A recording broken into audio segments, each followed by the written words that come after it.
The event that changed all of their lives happened on a Saturday afternoon in June, just minutes after Michael Turner, thinking the Nelsons' house was empty, stepped through their back door.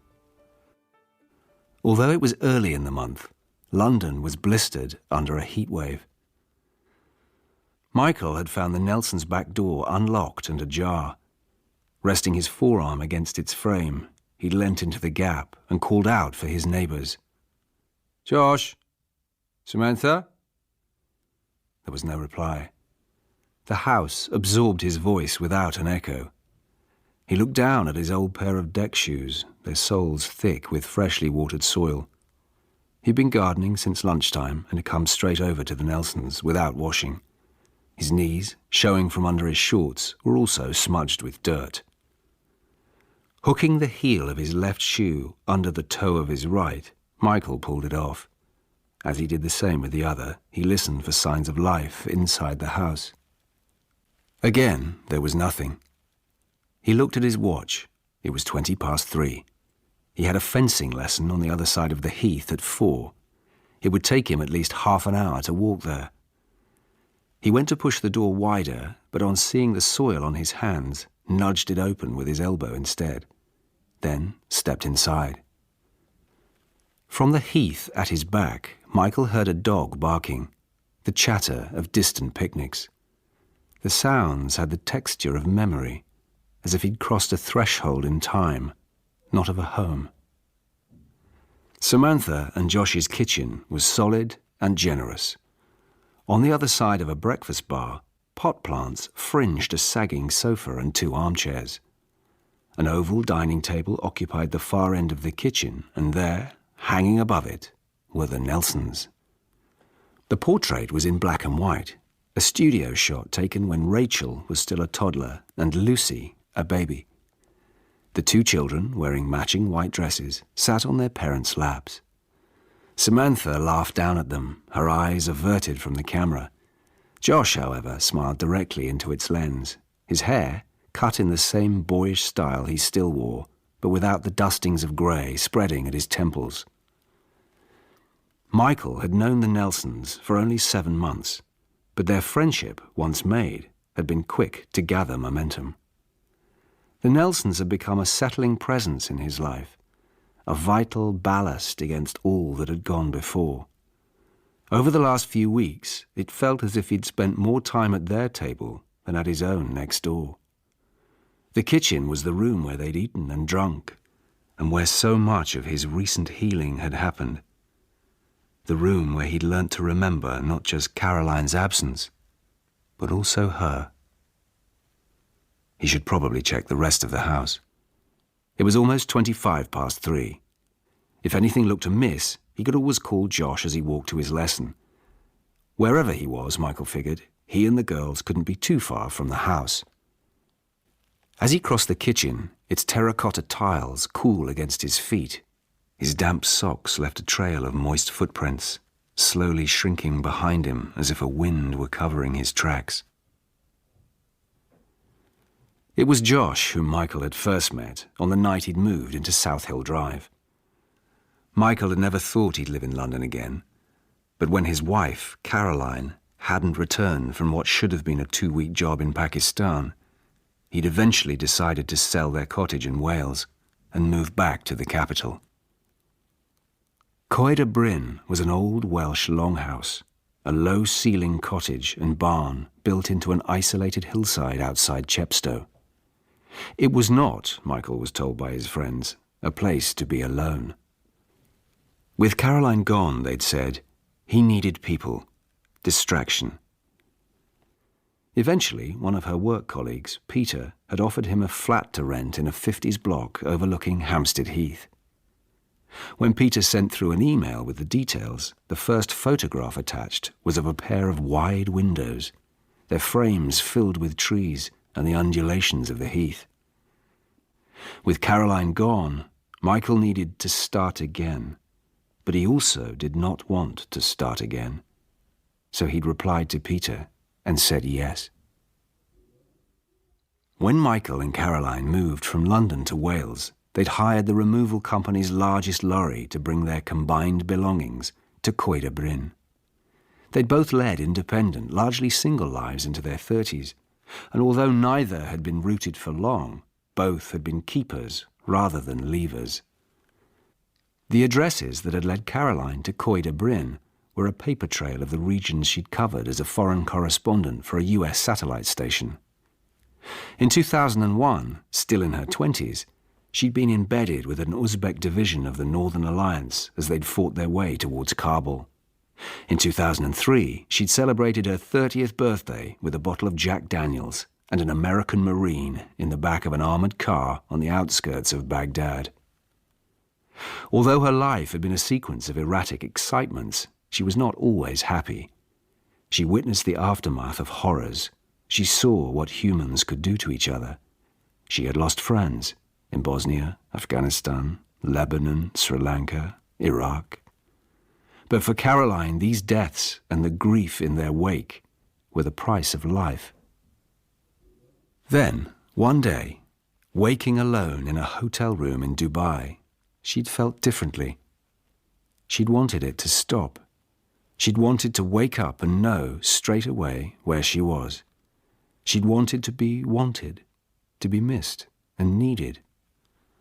So when she returned to Beirut from Dubai, Caroline applied for a transfer to the London office. In contrast to Caroline's movements, all Michael's previous addresses, except for his childhood home and one apartment in Manhattan, had been in London. After years of jobbing journalism, Michael had moved to Manhattan to work as a stringer, feeding British publications' appetites for all things New York. But he hadn't moved to America to follow the same path he'd been cutting in Britain. The distance he'd flown from London to New York had been about attempting another journey, from being a journalist towards becoming an author. Michael had been convinced that New York would unlock the novel he'd failed to write in London. Manhattan's scale, at once intimate and grand, felt like a novel to him, as if all he'd have to do was take dictation from its streets. But he'd been wrong, which is why, in the wake of his failure with fiction, Michael had started splicing the taste of it into his journalism instead. His style became the antithesis of gonzo journalism, an eradication of the writer in the writing. In those early New York Magazine stories, he had wanted to find a way of using the freedoms of descriptive fiction to make the real lives he wrote about even more real. He told the stories of the daily lives of Ali, the Armenian deli owner, Marilia, the black mother of 6 who'd volunteered at the school crossing for the last 20 years, and the school's harrowed headmaster. The people he interviewed trusted him, and in return he took their trust seriously, listening, recording, and taking notes as they talked, trying as best he could to see the city through their eyes. Then, in the finished published piece, Michael was never there. Just the characters remained, living their lives in third person through the hours of the city, as if through the pages of a novel. Michael's first book, Brotherhoods, was a close portrait of 2 Dominican brothers. When a policeman told Michael about them, Michael knew that he wanted to meet Nico and Raoul, who at 4 a.m. had smashed the roadside window of every car in the street, leaving it thick with alarm sirens. He wanted to find out who they were and why they'd landed on such a dramatic gesture of vandalism. After the apprenticeship of his magazine stories, Michael had become adept at fitting himself to the lives of others. 5 years after meeting Nico and Raoul, Michael published Brotherhoods. Within weeks, the book became the talked-of publication in Manhattan, and Michael was receiving requests for interviews and to appear on talk shows. The New York Times, which had once run his pieces, now ran a profile on him instead. Michael had hoped the book would help the brothers, but for Nico and Raoul, Brotherhoods and its author became another disappointment in their lives. Confirmation, as they'd always suspected, that the world was set against them. When Brotherhoods was due to be published in Britain, it was time for Michael to leave New York. Although he'd found his voice and his story, New York had been about transition. Now that transition had been made, he'd wanted to move on, which, for a reason he couldn't quite fathom, meant moving back. Michael and Caroline met just 3 weeks after Caroline moved to London. A mutual friend was screening a film at a social club for correspondents, journalists and filmmakers. The film was about Mugabe's Operation Marambachina, a forced clearance of urban slum dwellings that had left 700,000 Zimbabweans homeless in winter. Caroline had worked all over Africa. She hated what she was watching on the screen, but she knew she loved it too. Already, just 3 weeks after arriving in London, she could feel the pull of those images, an umbilical desire to be part of it. But then, in immediate response, she felt an equally strong urge to resist, to stay. Caroline first caught sight of Michael sitting a few rows ahead of her, his profile partly lit by the screen. He seemed familiar, but it was only later, when she saw his face in the full light of the bar, that she remembered where she'd seen him before. On the back cover of one of the books she'd packed into her hand luggage 3 weeks earlier. The only people Caroline knew at the screening had already left, so, taking a last swig from her bottle of beer, she approached Michael. "All they got is the facts," she said, putting the empty bottle on the bar. "But what about everything else?" Good line, that. She continued, holding his eye. True, too. At first, he had no idea what she was talking about. When he did, he couldn't tell if she was serious or taking the piss. "Thanks," he said, "but it wasn't mine. I just wrote it down." "Join the club," she said. "Think anyone here's ever told their own story? And anyway, isn't that the important bit?" "Caroline," she said, holding out her hand. "Michael," he replied. Her grip was small but firm. When she looked at him again, he saw her brown eyes were flecked with gold. A few weeks later, lying in bed together, he'd call those eyes her fool's gold, bait for men like him. But for now, he just returned the forthrightness of their gaze. "Are you a writer?" he asked her. No, she said. Michael waited for her to elaborate, but she didn't. "Do you want to get something to eat?" she said. "There's too many swinging dicks in here to hear yourself think." Michael laughed, and as he did, Caroline thought she might want to sleep with this man whose book she'd once half read on a plane and who she'd now discovered in a bar in London.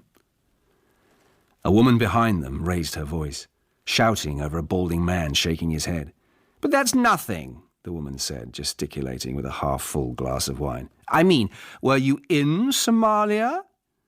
"Jesus," Caroline said, wincing away from her. As she did, she heard Michael in her ear. "Even those who haven't got one," he said, "are at it." Which is when, she told him over breakfast a month after they were married, she'd been sure.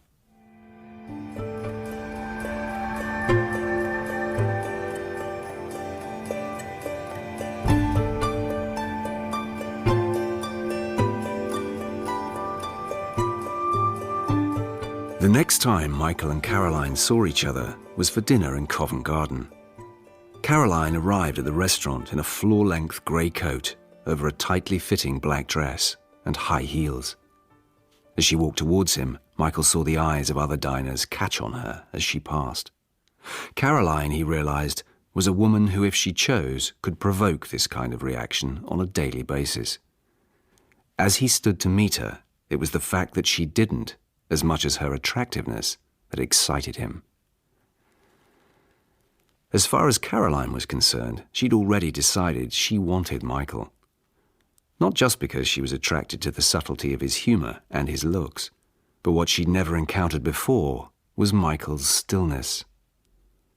It was a manner born more of place than character.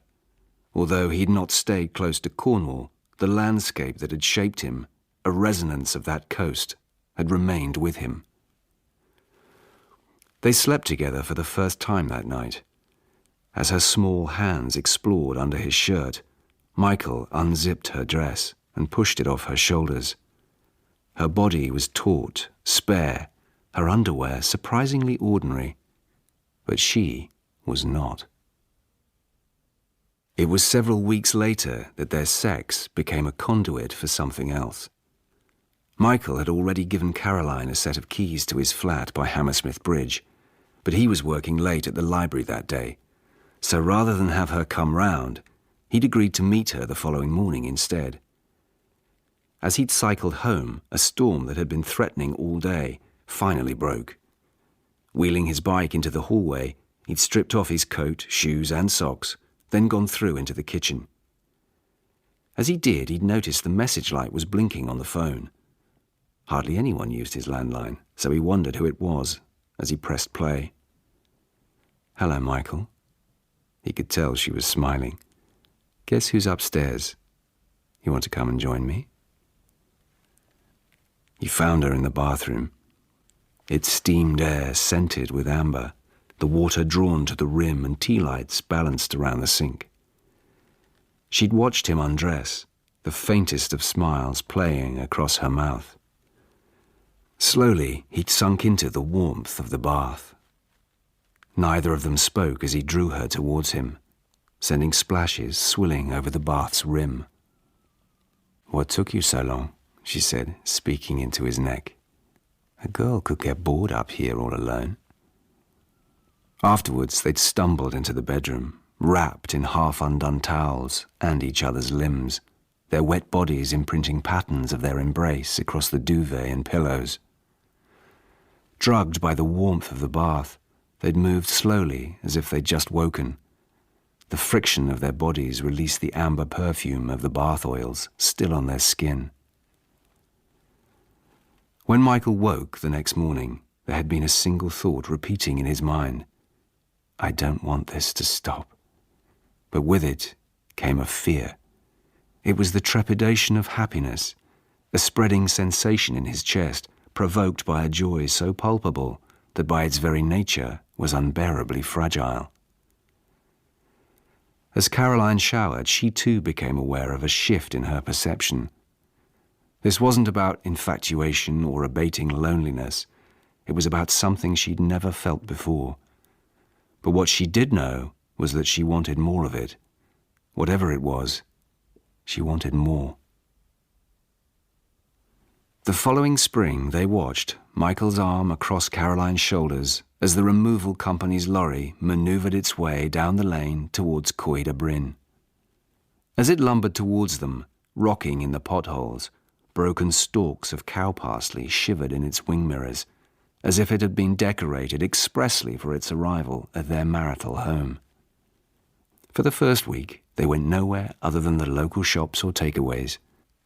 As they opened each packing crate and box, the objects of their previous lives began to fill the low-beamed rooms of Coed y Bryn. Lamps from New York, rugs from Kabul, a set of chairs from Berlin. Michael agreed to try on his student fencing kit Caroline had found. The breeches still fitted him, although streaked with long rust stains from the blades they'd been wrapped around. Pulling on the equally rust-patched mask, Caroline had picked up one of his épées, its coquille dented and scratched, and come at him with it, slashing at his arms, crying, "Defend yourself! Defend yourself!" In the afternoons, despite her inexperience, Caroline attacked the garden with enthusiasm. She didn't know what she was doing, but she didn't care. She wanted to feel this turn in their lives between her fingers, in the soil of their new home. At night, they lit the wood stove, opened a bottle of wine, and fitted themselves into a single armchair to talk about their future and watch the hills through the window turn inky against a darkening sky. But already, even in those first months, Michael could sense the cottage alone might not be enough for Caroline. Both he and Caroline were storytellers, not of their own lives, but of others. It was what had first brought them together. But where Michael had always retreated to his desk to tell his stories, Caroline had simply moved on to the next. For her, their telling was a need, a hunger. She travelled for them and through them. Her belief in the truth being told was almost fanatical. "We can be still here. This is what she'd said to him when they'd first viewed Coed y Bryn. Michael had wanted to believe her, and as they'd bedded in over that spring, he'd continued to do so. On that first night they'd met, Caroline's manner had reminded Michael of a bird cage, her small body alive with wings brushing against her wire. On moving to Coed y Bryn, he'd sensed those birds settle, but they were still there inside her, their lightness, their potential for flight. And this is what Michael saw in those moments when he'd catch a flicker in her expression, as if it wasn't freedom she saw in the surrounding hills, but constriction.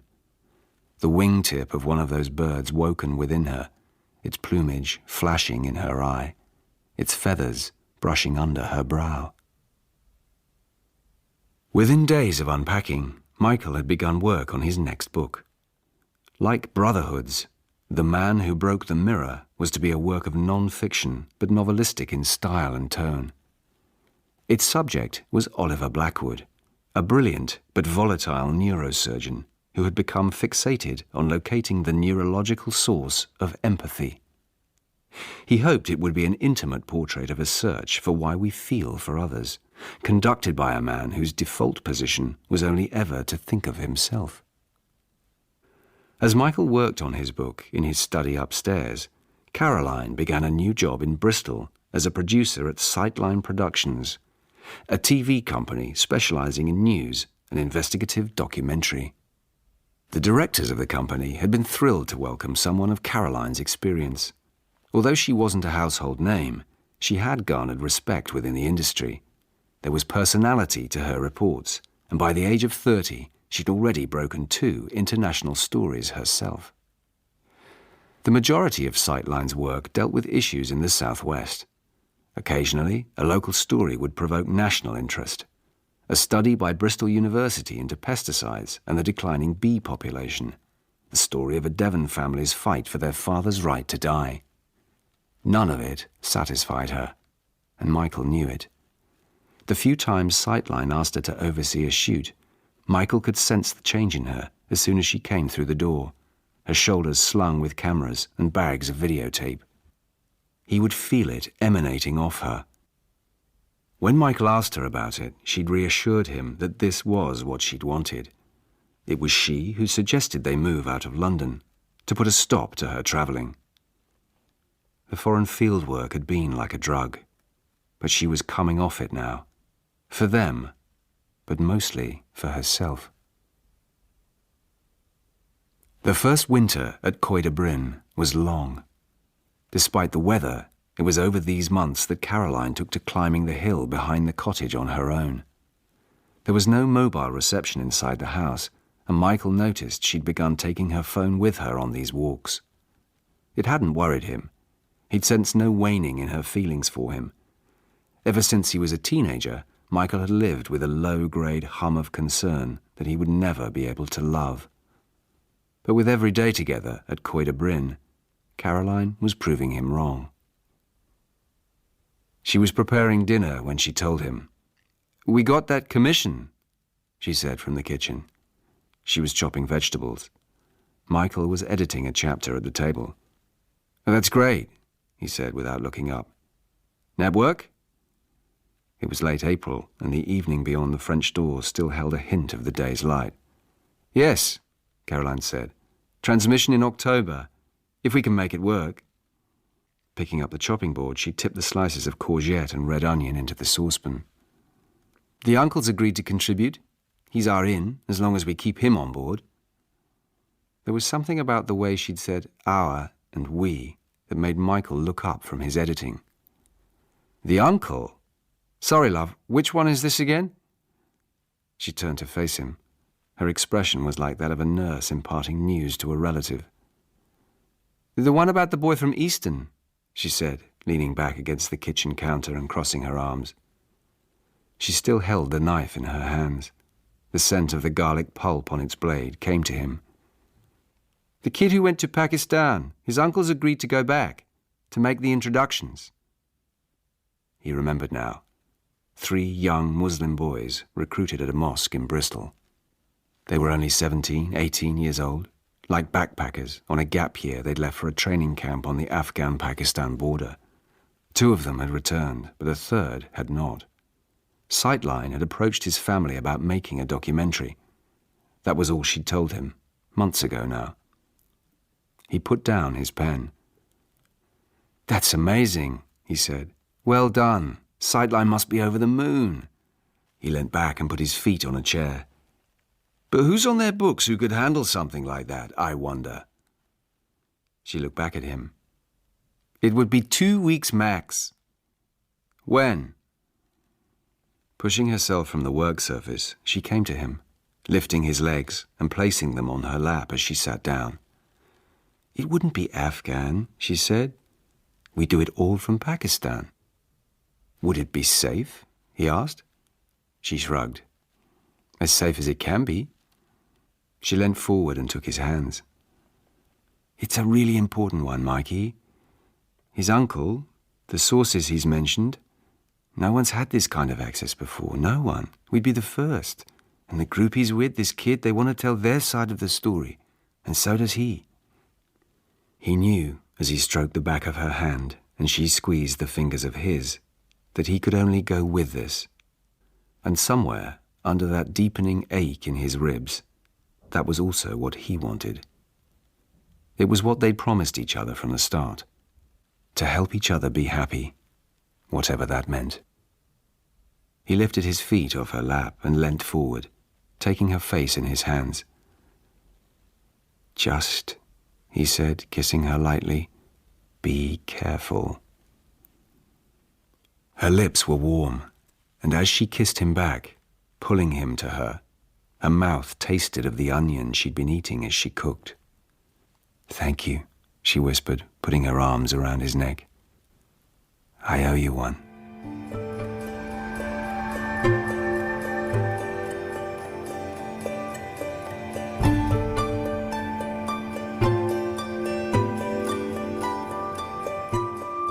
When Caroline was killed, Michael brought so little back to London he'd made the move himself, loading his belongings into the back of their Volvo.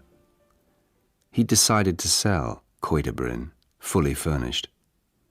Everything within it was resonant with her. Michael had kept a few of the smaller mementos, photographs, a box of ticket stubs and cards, a dictaphone recording of the answer phone message she'd left him that night in Hammersmith. "Hello, Michael. Guess who's upstairs? Want to come and join me?" But everything else he'd let go. He'd arrived late in South Hill Drive. There was no space outside the flat, so Michael double-parked to unload his belongings onto the pavement. Michael was returning to collect the last of his belongings when he first saw Josh. He wasn't as tall as Michael, but he was broader. His dark hair was stitched with grey, a fringe falling in a tight crest above a pair of wire-rimmed glasses. "Seems we're neighbours," he said, glancing up at the block of flats beside them. His accent was American, tempered by Europe. "Let me give you a hand." Josh swung Michael's fencing bag over his shoulder. As they climbed the stairs up to the flat, Josh talked, telling Michael how much he'd liked the street and how much his 2 girls loved the heath. At the turn of the 3rd floor, Josh's conversation gave way to a laboured breathing. Michael was grateful.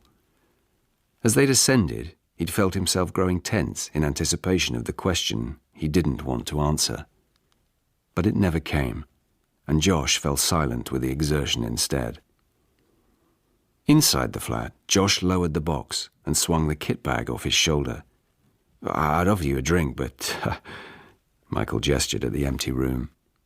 Josh waved a hand, dismissing his aborted offer. Taking off his glasses, he cleaned them on his shirt as he walked over to the windows. "Great view. 5 years and still not tired of it." "Josh," he said, holding out his hand. "Joshua Nelson." "Michael," Michael answered. They shook a short, businesslike chop. "Good to meet you," he said, "and thanks for the help." Raising a hand in farewell, Josh walked out the door. "Happy home," he called from the stairwell. Michael closed the door and turned towards the windows slowly, approaching his reflection. He stopped short of the window as if facing down the man staring back at him. A tall man in a blue sweater and jeans, his long arms hanging at his sides, his blonde hair receding. This is where they would start again, him and this man in the window. Michael rested his head against the pane and allowed the night to cool his brow.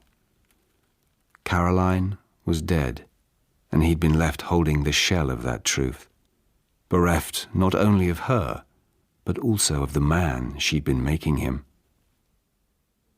Caroline never told Michael she'd chosen her colleague, Peter. A week before she'd left, they'd picked her proof-of-life questions together, but that was all. What was the name of her cat in Adelaide Road? Misty. What was the colour of her neighbour's truck in Melbourne? Orange. What gift did she take her host when she last visited Cape Town? Marmite. These were the questions someone from Sightline, probably Peter, would have asked her captors down the line. Their answers, should she have been kidnapped, would have proved she was still alive. They'd made a game of choosing the questions, sitting outside the French windows at Coy de Bryn, a bottle of wine and an Indian takeaway at their feet. It was a standard procedure, that's what she'd told him. Nothing to worry about. Michael had wanted to ask her which colleague or friend she had decided should be the person to come and tell him, but he hadn't asked her and she hadn't offered, as if in superstition of some jealous god they'd left it unspoken. So the first Michael knew of Caroline's choice was when Peter arrived, late in the afternoon at the cottage, a few weeks later. Michael was out the back, heaping branches and brambles onto a bonfire. When he'd come round to the front of the house, Peter was standing beside the porch. On hearing Michael's footsteps, he turned towards him. The look in his eyes, like that of a child, stopped Michael in his tracks. Michael had only met Peter a few times before, at a Sightline Christmas party, at some drinks for Caroline's birthday. Michael liked him. For a long second as they faced each other that afternoon, neither man had said anything. But then Peter had said his name, Michael, and that's when he'd known. Caroline had chosen Peter. Peter was the man who'd bear her last message, the man who'd come to him across the gravel as he sank to his knees, whose voice would say his name again, Michael, and whose hands would come to rest lightly on his shoulders as he buried his face in his gloves, inhaling their scent of wood smoke, the blackthorns scratching at his skin. As Michael walked the length of the Nelsons' hallway, he passed a series of black and white photographs taken by Samantha. Beneath them, she'd hung framed drawings and paintings by her daughters, garish with primary colour. Michael passed horses, Mummy and Daddy, a red fire engine, and, at the end of the wall, a tall stick man wearing a red t-shirt and brown trousers, his hair a rough patch of yellow, and his name written above in blue, Michael. Pausing at his portrait, Michael turned towards the stairs and listened. There was nothing. He glanced at the front door to check it was fully closed, which it was. Perhaps it was simply a mistake. It was a beautiful day. Josh had probably taken the girls to fly a kite on Parliament Hill, or to swim at the Lido. Dealing with both of them on his own, maybe he'd just forgotten to close the back door. Turning from the stairs, Michael went into the front room. He knew he was cutting it fine. He'd only come round to retrieve a screwdriver he'd lent Josh a few nights before. He needed it to fix a blade for his lesson. If the screwdriver wasn't in there, then he'd have to leave without it. It was a cabinet of a room, a display case of a shaped and presented life.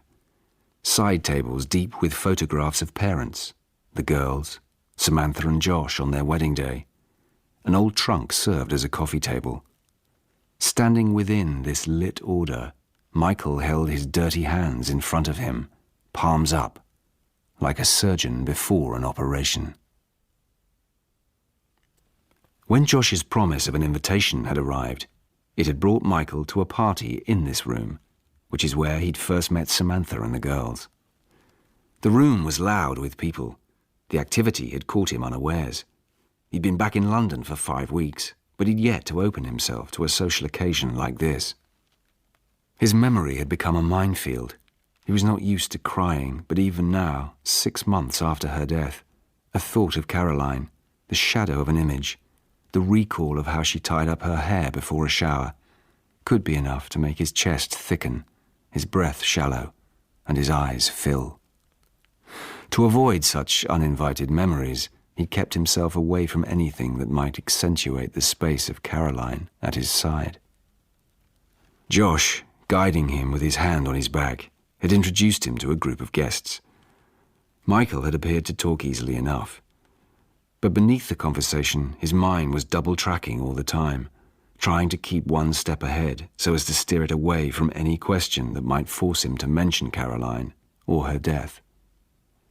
As Michael listened and talked, nodded and smiled, he felt as if he'd stepped through a looking glass and was observing a world he'd left behind, a more simple, childish world, untutored by death.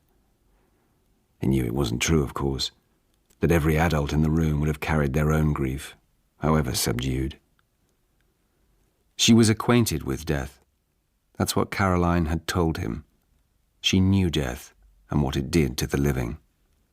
But now, in the wake of hers, if her ghost should have visited him, he'd have told her, "You cannot be familiar with death. It can only be familiar with you." Death was the birth of an amputated love, of having found a person in whom life makes sense, someone who expands you, only to have their death suddenly close you again, like the teeth of a woodland trap. This is the truest birth into adult knowledge, a rare wisdom shared with life prisoners and locked-in sufferers, to have your future taken from you, and yet still remain alive. The question Michael had managed to avoid among the Nelsons' guests was eventually asked by Josh himself. They were standing together at the bottom of the garden, looking out over the ponds. "You married, Mike?" The question seemed to come from nowhere.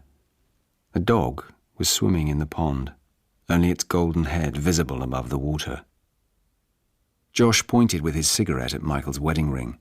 Michael glanced at it too. It had never occurred to him to take it off. "I was," Michael said, touching the underside of the ring with his thumb. "She died." Michael had never had to say those 2 words before. Since returning to London, he'd avoided them. But now he had, they felt untrue. "Was it an accident?" Josh asked. "Sort of," Michael said, taking a deep breath and releasing it in a sigh. "But also not. She was in Pakistan, well, in the border area. She was a reporter. Wrong place, wrong time. You might have read about it. It was in the papers. Her name was Caroline Marshall." Josh took another drag on his cigarette. "That's terrible," he said, shaking his head. "I'm so sorry, Mike. It's just terrible." Michael nodded. He was right. It was terrible. That was the word, and it would always be the word for it, however much time passed or however much his memory might fade.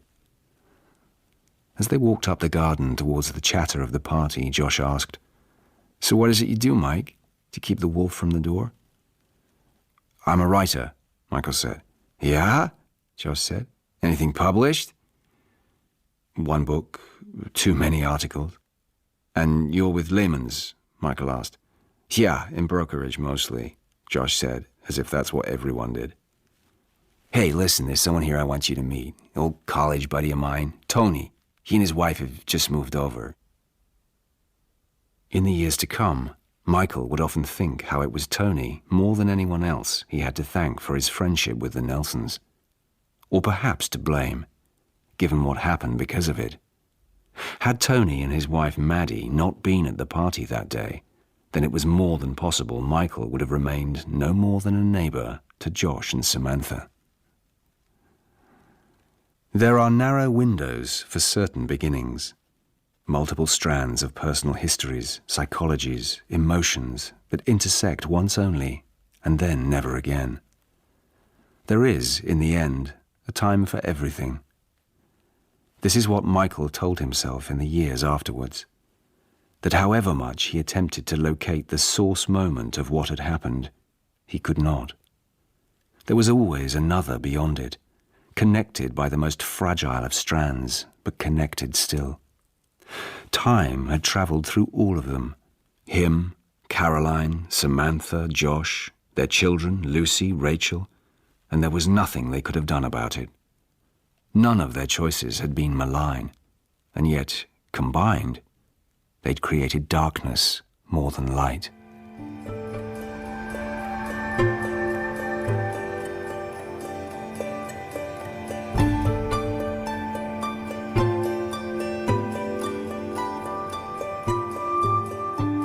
Michael Turner? The Michael Turner who wrote Brotherhoods? Tony pumped Michael's hand harder as he said, yes, that was right. He'd written Brotherhoods. When Michael and Josh had re-entered the party, Michael had said he thought he should go, but Josh had been insistent. He must meet Tony. He was taking over the digital arm of a company here. He'd love him. He was a great guy. Josh had known him since sophomore year.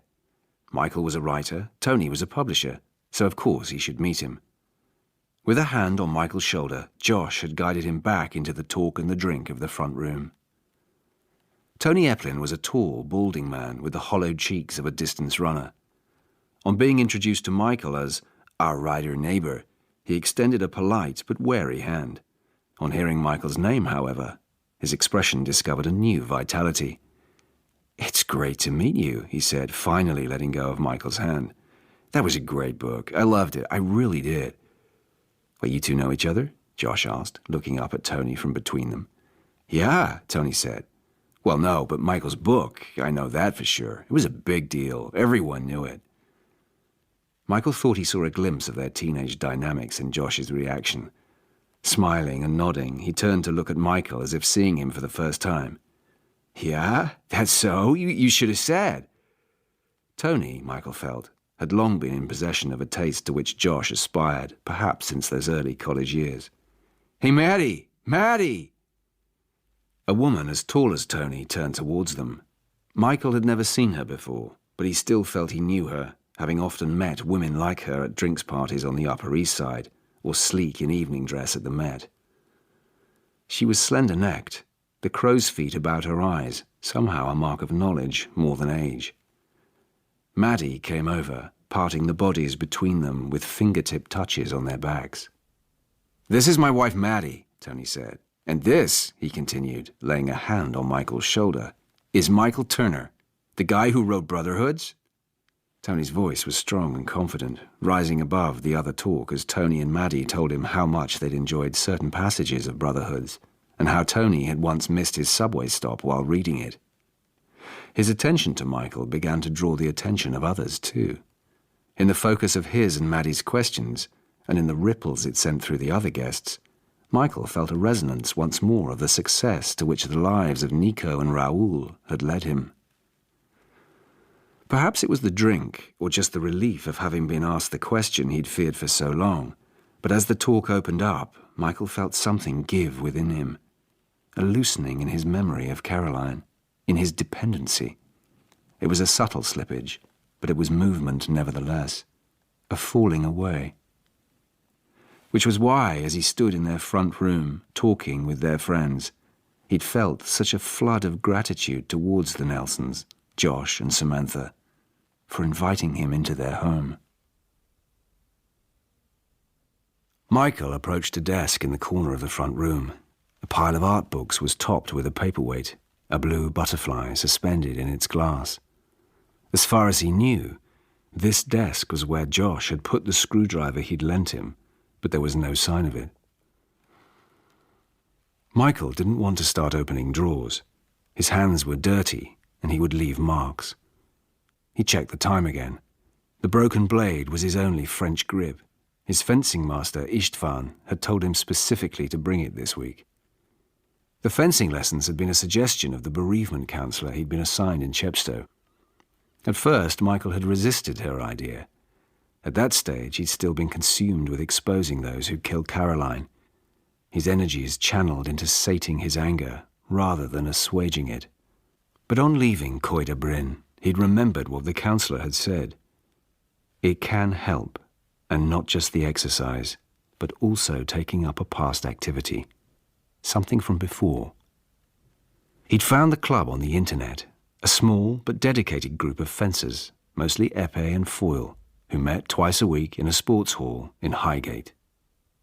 The first time he'd attended, his kit smelt musty, and his limbs were leaden, unfamiliar with the movements of his youth. But the counsellor was right. For a few seconds, maybe even minutes, he'd forgotten. For precious moments, the parts of his mind and chest that had been constricted with Caroline's death had relaxed. Sir Michael returned the following week, and had continued to return every week since, finding a release. An action that was neither past nor future, but purely present. Michael had lent Josh the screwdriver a couple of days earlier. They'd been sitting in the kitchen after dinner, the remnants of a lasagna in the middle of the table, their wine glasses showing the tide marks of a bottle of red. They'd fallen to talking about New York, a city they discovered they shared twice, as somewhere they'd all lived, and then again as a memory. Josh had lived on the Upper West Side. Samantha had studied photography at Parsons downtown. Josh was bent over his glasses, trying to tighten a screw in their wire frames. Shit. A concave lens lay beside his plate. The bloody screw fell out. "I've got a screwdriver for that," Michael said after Josh's second attempt. "In my blade kit. It's magnetic." "Well, look at you, James Bond," Samantha said from the dishwasher. The next day, Michael called round early. "For your glasses," Michael said, holding up the screwdriver. Its miniature size and transparent yellow handle made it look like a toy from a cracker. That had been 2 days ago. Michael hadn't seen Josh or Samantha since. Josh had worked late for the last couple of nights, and Samantha, as far as Michael could remember, had left for a spa weekend with her sister, Martha, on Friday morning, who thought her little sister needed a break. She and Josh had been having a difficult time. They'd never spoken of it when Michael was in their house, and Josh rarely shared details of their marriage on their regular jogs he and Michael took on the heath. But for several weeks now, he detected the surface tremors of a deeper disturbance. In the end, it had been Samantha with whom Michael had talked the most at that first party in November. While Josh showed Tony and Maddie to the door, Samantha and Michael were left in the room alone drinking coffee on the sofa, Samantha tucking her stockinged feet under her thighs. "It must be wonderful," Samantha said. He looked up and realized she was smiling in a new way, as if she was proud of him. To live by your writing, to live by what you want to do. Her emphasis suggested the idea was impossible to her. "What would that be for you?" he asked her. "Your do." "My do?" she said, laughing. Christ, where to begin?" "With those photos in the hall," Michael said. "You took those, didn't you?" Running her fingers through her hair, she looked at him as if he was trying to catch her out. "Yes, they're crap." "They're not crap," he said. "They're good." "Well, they're not bad, I suppose. But I wouldn't have taken them if I hadn't first realized everything else I was taking was so derivative. I suppose those are all right. That's why they're on the wall. Because they're the only ones that were." Josh appeared at the door. "Sorry, Mike," he said before turning to Samantha. "Lucy wants you." Out in the hallway, Samantha said quietly, "Josh told me about your wife." Without her heels, she wasn't much taller than Caroline. "I'm so sorry." The screwdriver was nowhere to be seen. He thought about where else Josh might have put it. In his study, in a drawer in his bedside table. But he couldn't very well go searching the house. He would just have to do without his French grip. He could ask to borrow one of Istvan's, but he already knew what he'd say. "It's a relationship." That's what Istvan had told him as they'd zipped up their jackets at the beginning of their second lesson. "Do you use other men's wives?" he said, pulling on his glove. "No. Or if you do, you get into trouble, yes? So don't use another man's blade. It will only end up hurting you, not your opponent. Coming back out into the hallway, Michael paused at the foot of the staircase. In all the months he'd known the Nelsons, Michael had never been up these stairs. The ground floor had been the extent of his jurisdiction within their home. Michael looked back down the hallway towards the open back door. Despite the heat of the day, he'd seen no open windows in the house. Would Josh really have left without locking the back door too? What if he had? And it wasn't just a mistake after all. Michael's mind began working on this conjecture, making any number of scenarios suddenly seem all too possible. The heath had been full of people ever since the heatwave began. From across the other side of the ponds, the houses on this part of the street presented an attractive and vulnerable prospect. An ice cream van started up, a tinkling rendition of Yankee Doodle Dandy.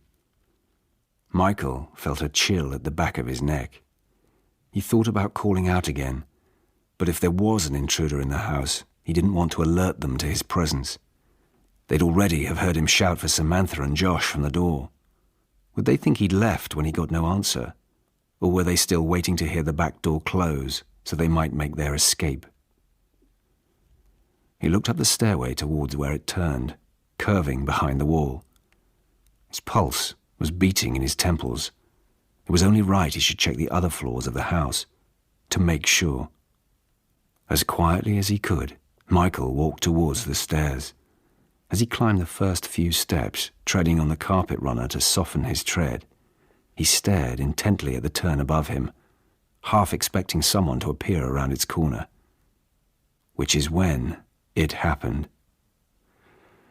A stab of recognition so immediate Michael couldn't say from where it had emanated, whether it had been a taste, a scent, a touch, or a sound. All he knew with a painful clarity was that it was her, Caroline.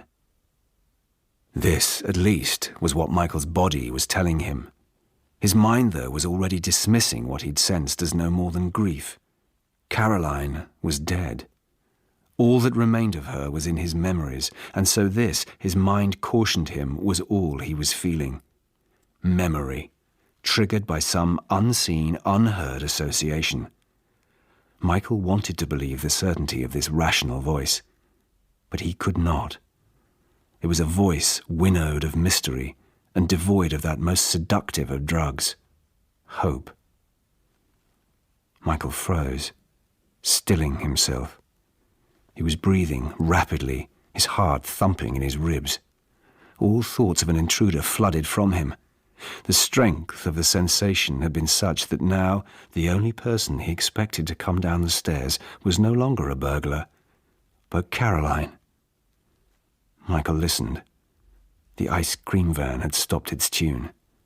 From beyond the turn in the stairs there was no sound. He did not believe in ghosts. In all the months since her death, never once had he thought Caroline was still with him. Her absence had been the most certain thing he'd ever known. He took another step up the stairs, but then stopped. He wasn't thinking clearly. He was in his neighbor's house. He was late. He should go. If there had been an intruder, then they must have heard him already. Had he made a sound? Just now, when he caught that sense of Caroline? He didn't know.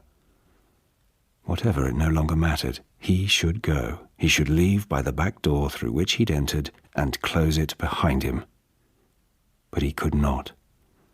Not while the warmth of what he'd felt was still on him. He had to know where that sensation had come from. When it had happened, it felt as if its source lay above him. So he must go forward, not back. He had to carry on.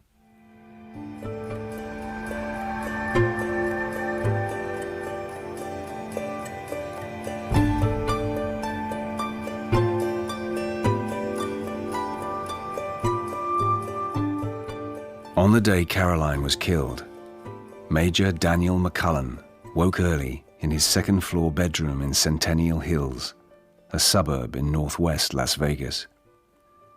He turned over, His wife, Kathy, was still asleep beside him.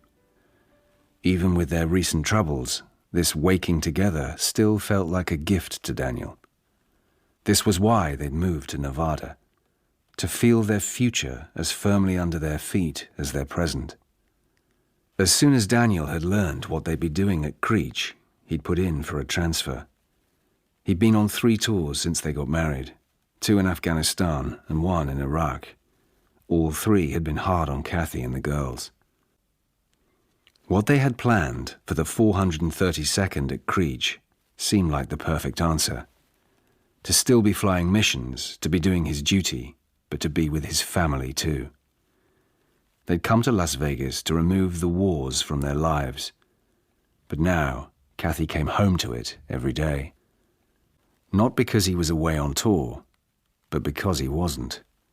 Because in staying away from the war, he'd become it. 30 minutes after he'd reversed out of his drive in Centennial Hills, Daniel and his operator, Maria, were pulling up outside the gates of Creech Air Force Base. Daniel knew that some people saw this daily commute as the epitome of American cowardliness. Fighter pilots going to battle without having to fight, without risking anything more than a speeding ticket or a traffic accident. But it wasn't that simple. War, as Daniel had learnt, was never simple. The greatest pressure of flying UAVs, unmanned aerial vehicles, was one of witness. They were paid to watch. At Creech, he didn't hear his munitions detonate, but he saw everything. He saw them explode, and he saw what they did, sometimes to people he'd followed for weeks, like the motorcyclist. His photograph had been up on the wall in Creech for months. Daniel had wanted him to die. Even more, he'd wanted to be the pilot on the mission that killed him. The motorcyclist's name was Ahmed al-Said, and he had the blood of American soldiers on his hands. For a period of months, they tracked al-Said through the streets of southern Baghdad. He was 36 years old, just a couple of years younger than Daniel, and like him, also had 2 children, a girl and a boy. Then, one day, the order came through. It was time to kill him.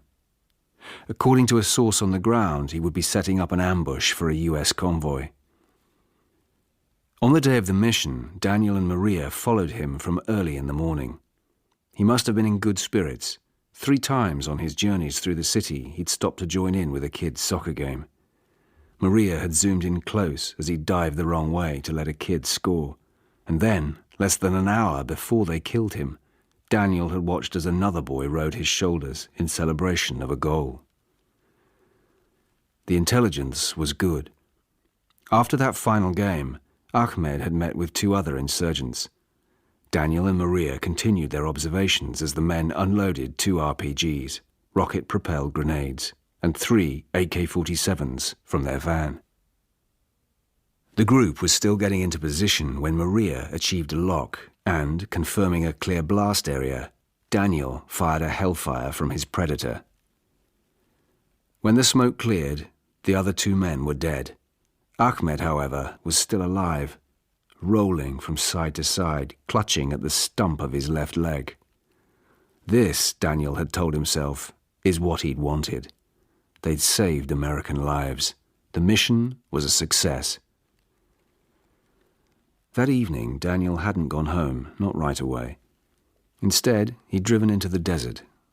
As the sun dipped, he tried to fill his eyes with the disappearing landscape before him. Its low shrubs, its sand and rocks burnishing towards evening. He'd wanted to unsee the al-Said mission. He'd wanted to extinguish the image of Ahmed lifting a boy onto his shoulders, diving the wrong way in goal, rolling from side to side, screaming. But he could not, and he still couldn't. Daniel and Maria had had their Predator in the air for over an hour when the mission order came down the line. The Karachi station had received intelligence on the movements of Hafiz Masood, number 3 in the Tehreek-e-Taliban, Pakistan. Daniel was familiar with the name and with the face of the man who owned it. His photograph was also on the walls in Creech, just 3 portraits along from the crossed-out face of Ahmed al-Said. According to surveillance, a rendezvous had been arranged at a location in the mountains northwest of Miran Shah. Within minutes, the other members of the kill chain introduced themselves, either by voice in Daniel's headphones or by chat messages on his screen. The safety observer at Creech, an intelligence coordinator in Langley, a pair of screeners at Eglin Air Base in Florida. Daniel never knew how many were there, watching his flight, listening in, recording the results. Creech?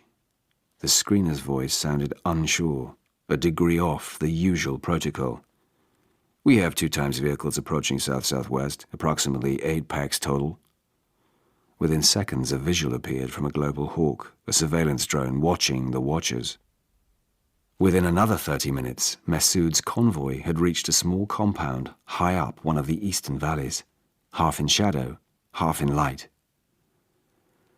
In another 10 minutes, the second convoy also came within their visual range.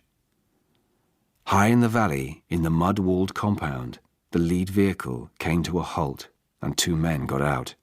Both carried rifles. Daniel eased the joystick to the right and circled the Predator.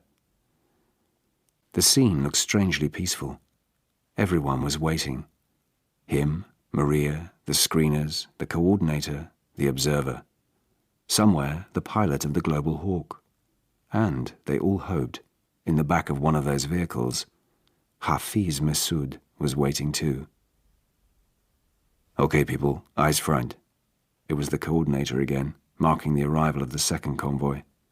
The minivan pulled up first, and then the pickup. The van's door slid open. We have 2, 3, 4, 5, repeat, 5 packs confirmed, all male. The last man to exit was carrying something, hoisted on his shoulder. Is that a weapon? Daniel asked. RPG? A rocket-propelled grenade, the coordinator guessed down the line. Too short, one of the screeners said. A man got out of what they hoped was Masood's pickup. He was slower, older, leaning on a stick. Maria zoomed in.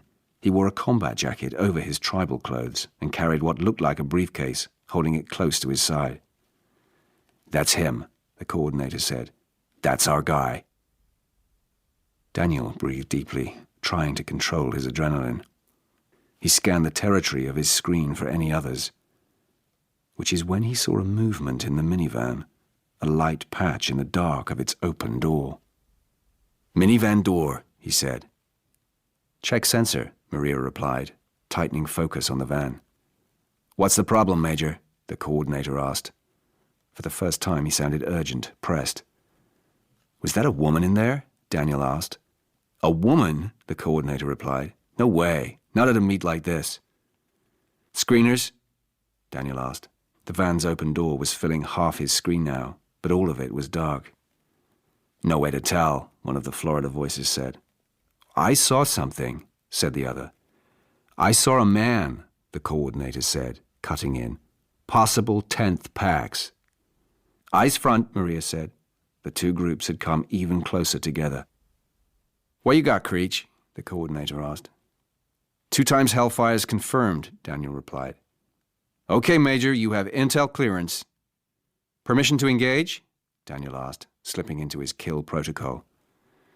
The observer's voice was in his ear before he'd finished the question. Good to go, Major. Permission to engage. There was no word from Florida, so pulling the joystick hard left, Daniel brought the Predator tight around into an attack trajectory. Soon, somewhere in those hills, the faint hum of its blades would be heard. Missiles armed. Paint target. Target lock. Check sensor. In 3, 2, 1, missiles deployed. The 2 Hellfires disappeared from their rails in a diagram of the Predator on Daniel's monitor. The counter to his left descended. Through 10, up to 6 seconds to impact, and Maria could still steer the targeting laser onto their abort location. Through 5, a lighter patch appeared in the van's door again. 4, 3, 2, it was a headscarf. 1, the visuals flashed white, blanking in the glare. "Impact," Maria said beside him. Daniel watched as definition slowly returned to the screens. Maria zoomed in close. The vehicles were burning. The few bodies left were prone. Michael had never been a violent man until they'd killed Caroline. He wanted to kill those faceless men who'd murdered his wife from the air, the planners and officers and spies who'd played with her fate like gods. He'd wanted to find them, expose them. For the following weeks, he'd learned all he could about the US drone program, about the bases from which the Predator might have been operated, about the innocents killed, about the missiles that blew apart his wife. The more Michael learnt, the more the injustices continued to deepen. Caroline and her team had been in Pakistan, a country with whom America was not at war. This was why war zone protocol had not been followed. The Pentagon issued a statement making mention of the journalists working under cover of entering a high-risk area. They had known, it was implied, the dangers of their actions. And the same statement reminded the world an influential terrorist had been successfully targeted. The weight of blame, Michael knew, from the moment it happened, was being dissipated, thinned.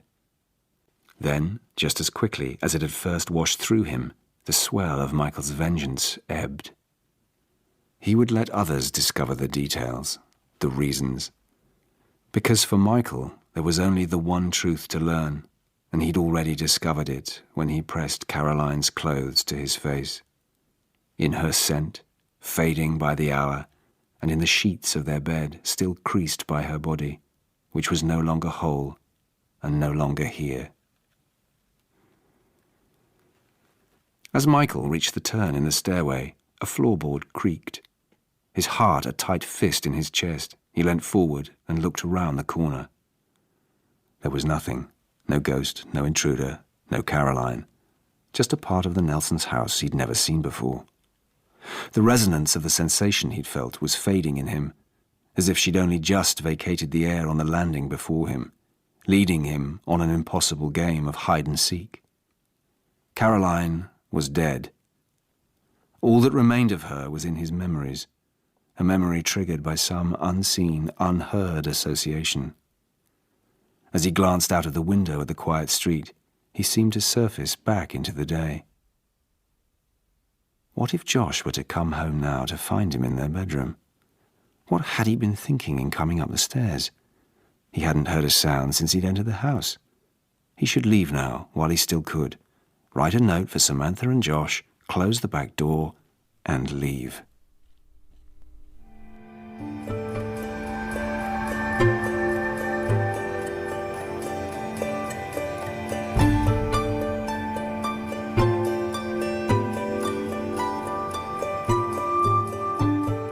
Although in the months after her death, Michael had lost his desire for full knowledge of what had happened to Caroline, there was one question that continued to linger in his mind. Who? That was all he wanted to know. Who was the man or woman who'd killed his wife? What did they look like? What was their name? On a March morning, 4 months after he'd moved into South Hill Drive, Michael learned the answer to that final question when Major Daniel McCullen wrote to him. Michael first read the words, "I regret to say I was the pilot that day," while sitting on the bottom steps of his communal stairwell lacing his trainers. Charity brochures, bank statements, and a letter addressed to Mr. Michael Turner had fallen to the mat. For the past 2 months, Michael and Josh had been meeting twice a week to walk and jog on the heath. For Josh, it was to lose weight. For Michael, the exercise was to get fit for his fencing, to break the day in his flat, but also to ease his sciatica that cramped his right leg each morning. As Michael read the letter, he'd felt the heat leave his body. "Dear Mr. Turner," it read, "I understand this is a letter you most probably do not want to receive, but I hope on reading it you might come to appreciate why I felt both compelled and morally bound to write you." Michael flipped the page over, scanning to the letter's end. An unreadable signature, its letters printed below. Daniel McCullen. So that was the name of the man who'd killed his wife, written in ink by the same hand that had held the controls of that predator, that had released 2 Hellfire missiles, their thrusters burning into the clear mountain skies above her head. He folded the envelope into the pocket of his shorts before standing, his head light, to take himself and this new knowledge, burning at the front of his mind, out into the city's winter morning.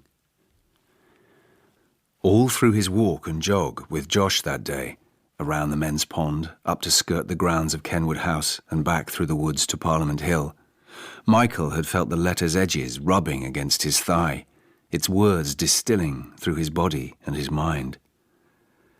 At first, as they'd walked, it was Josh who had talked, about Samantha wanting to go back to work or to college. Michael could tell they'd argued. Josh only talked about Samantha at this length when they had. As the cramp in Michael's calf eased, they'd broken into a jog around the men's pond along the eastern side of the heath. Reaching the crest of Parliament Hill, as had become their habit, the 2 men sat on one of the benches and looked out over London, craned and grey, spread like a sieging army before them. Michael leant forward, his elbows on his knees. He could feel the sweat pricking at his temples. Removing his gloves, he took the letter from his pocket, unfolded it from its envelope, and handed it to Josh. "What do you make of this?" While Josh read, Michael looked out over the city, keeping his eyes on its skyline as Josh let out a whispered, "Christ." Somewhere, Michael found himself thinking, at this same instant, Daniel McCullen was lying asleep in his bed, perhaps beside his wife. He'd mentioned in the letter he was married. "As a husband," he had written, "I can only imagine I would want to know how my wife came to die." He disagreed, he also said, with the secrecy of the Pentagon's internal inquiry, with the limitations imposed on him. He'd apologized too, more than once, but not, Michael felt, so much for himself as for the situation, for the movements of the world that had led them all to this. He wrote like a victim, as if Caroline's death was something that had happened to him rather than something he'd caused. Josh laid a hand on Michael's shoulder. "That is insane," he said, shaking his head. "I am so sorry. What a shitty letter to get. The gall." "Maybe," Michael said. "Maybe?" Josh looked back at him, his palms up in question. "What do you mean, maybe? The guy—" He broke off, unable to finish the sentence. "You should inform the inquiry," he said with more authority. "Why? Why?" He seemed genuinely upset. "It's bloody manipulative. He doesn't have the right because it'll jeopardize the process, that's why." Michael nodded. "Yeah, I guess I should." From early on, Josh had adopted something of an older brother attitude towards Michael. Josh often talked in this way, laying down the law with certainty, as if he had a privileged insight into the matters of the world. When he spoke, he rarely left room for a second voice or alternative view. Michael, through character and training, preferred to listen, to probe, parry and deflect, as a way to spiral to the nub of a discussion. Michael folded Daniel's letter back into the pocket of his shorts. Josh put his hands on his knees, took a deep breath, and stood up. "I better get home," he said. "I gotta be at the office at 10. When they reached their homes, side by side in the street, Josh said, "You should inform the inquiry." Michael looked down at his feet. "You can't let him get away with this." Michael looked back up at him, realizing how, in some ways, his neighbor was a child in this world. "He's already got away with it, Josh. They all have." Michael knew what he was going to do. He would write to Daniel and ask him for more. He would ask him to live that day again, to tell him what it had been like. What had he dreamed? What was the weather? And what afterwards did he do in those few hours when he still didn't know that he'd killed her? and Michael didn't yet know she was dead. Michael was coming back out onto the landing when he sensed Caroline again. A fleeting intuition. He listened to the house, but again there was nothing. Just the sound of his own breathing and this penumbra of Caroline refusing to let him go. He pushed the bathroom door open with his foot. A broad window looked out over the pear tree in the garden and the crowns of the trees around the ponds. Above the sink, a mirror reflected the window's light, while beyond it, along the far wall, was a deep enamel bath. In a corner of the bath were Lucy's water toys, a purple floating octopus, a My Little Pony sponge, and, beached on its side, a plastic goldfish with which, just a few days earlier, she'd squirted Michael from her paddling pool. Ever since that first party, Lucy and Rachel had often been the conduit to Michael's spending time with their parents. Michael would go for walks on the heath with Samantha, or, when Josh had the girls for the day, he'd begun to ask Michael along too, to fly a kite on Parliament Hill, or visit a museum in the centre of town. The girls accepted Michael into their domestic orbit quickly. Rachel, at 7 years old, was a serious girl.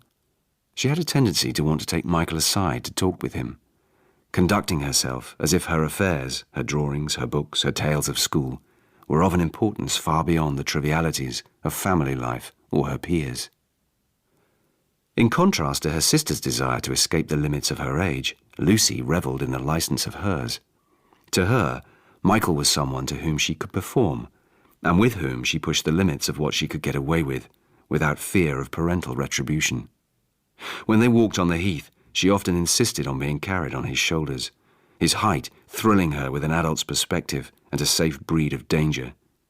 She rode Michael's shoulders with unbridled glee, one hand clasped around his forehead, the other reaching for the lower branches of the trees.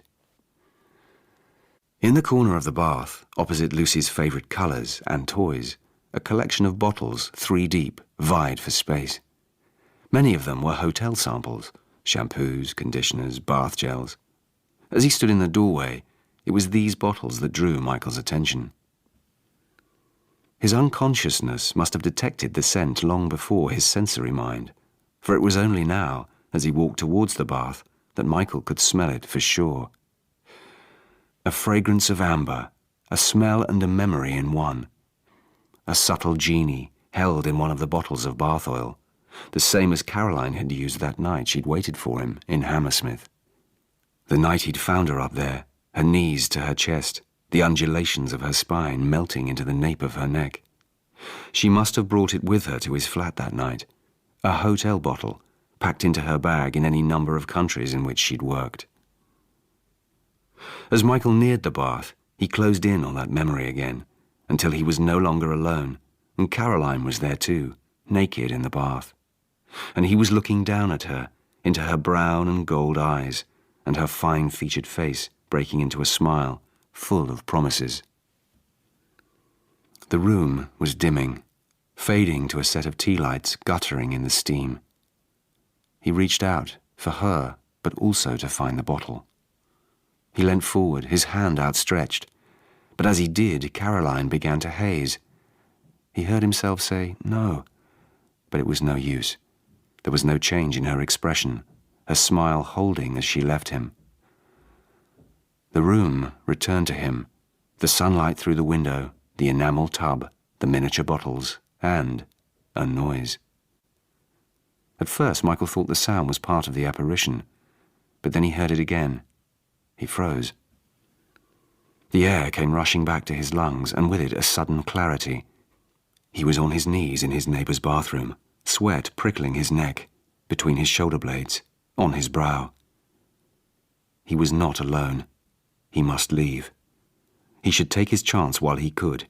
He could be out of the bathroom, down the stairs, and through the kitchen in seconds.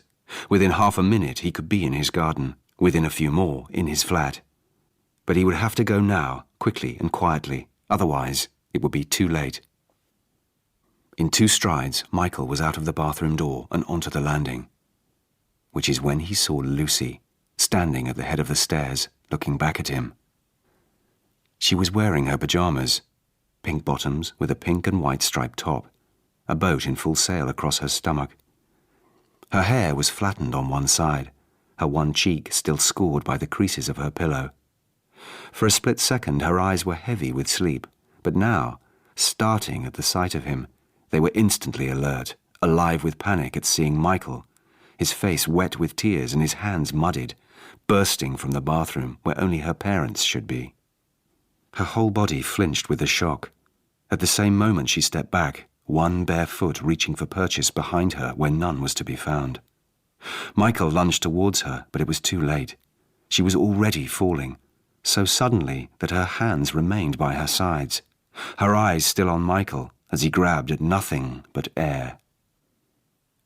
The force of his lunge sent him sprawling across the landing as Lucy's torso, legs and feet slipped out of sight below the top of the stairs. He saw nothing else, but he heard everything. The terrible thudding and knocking of her body and head, sudden and loud in the stilled house.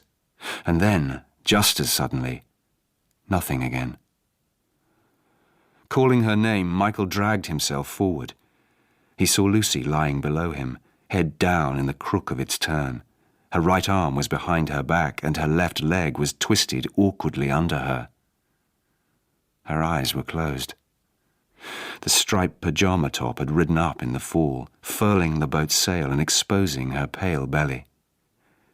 From his prone position at the top of the stairs, Michael stared down at that strip of plump flesh, the dimpled belly button, willing it to rise and fall with a breath. But it remained motionless, and so did Lucy.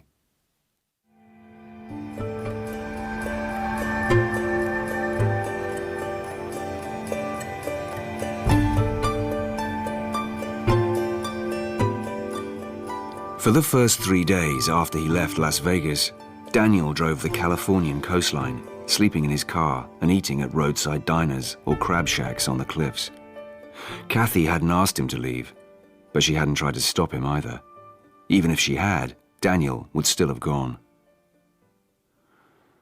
They'd told him and Maria the day after the fateful mission.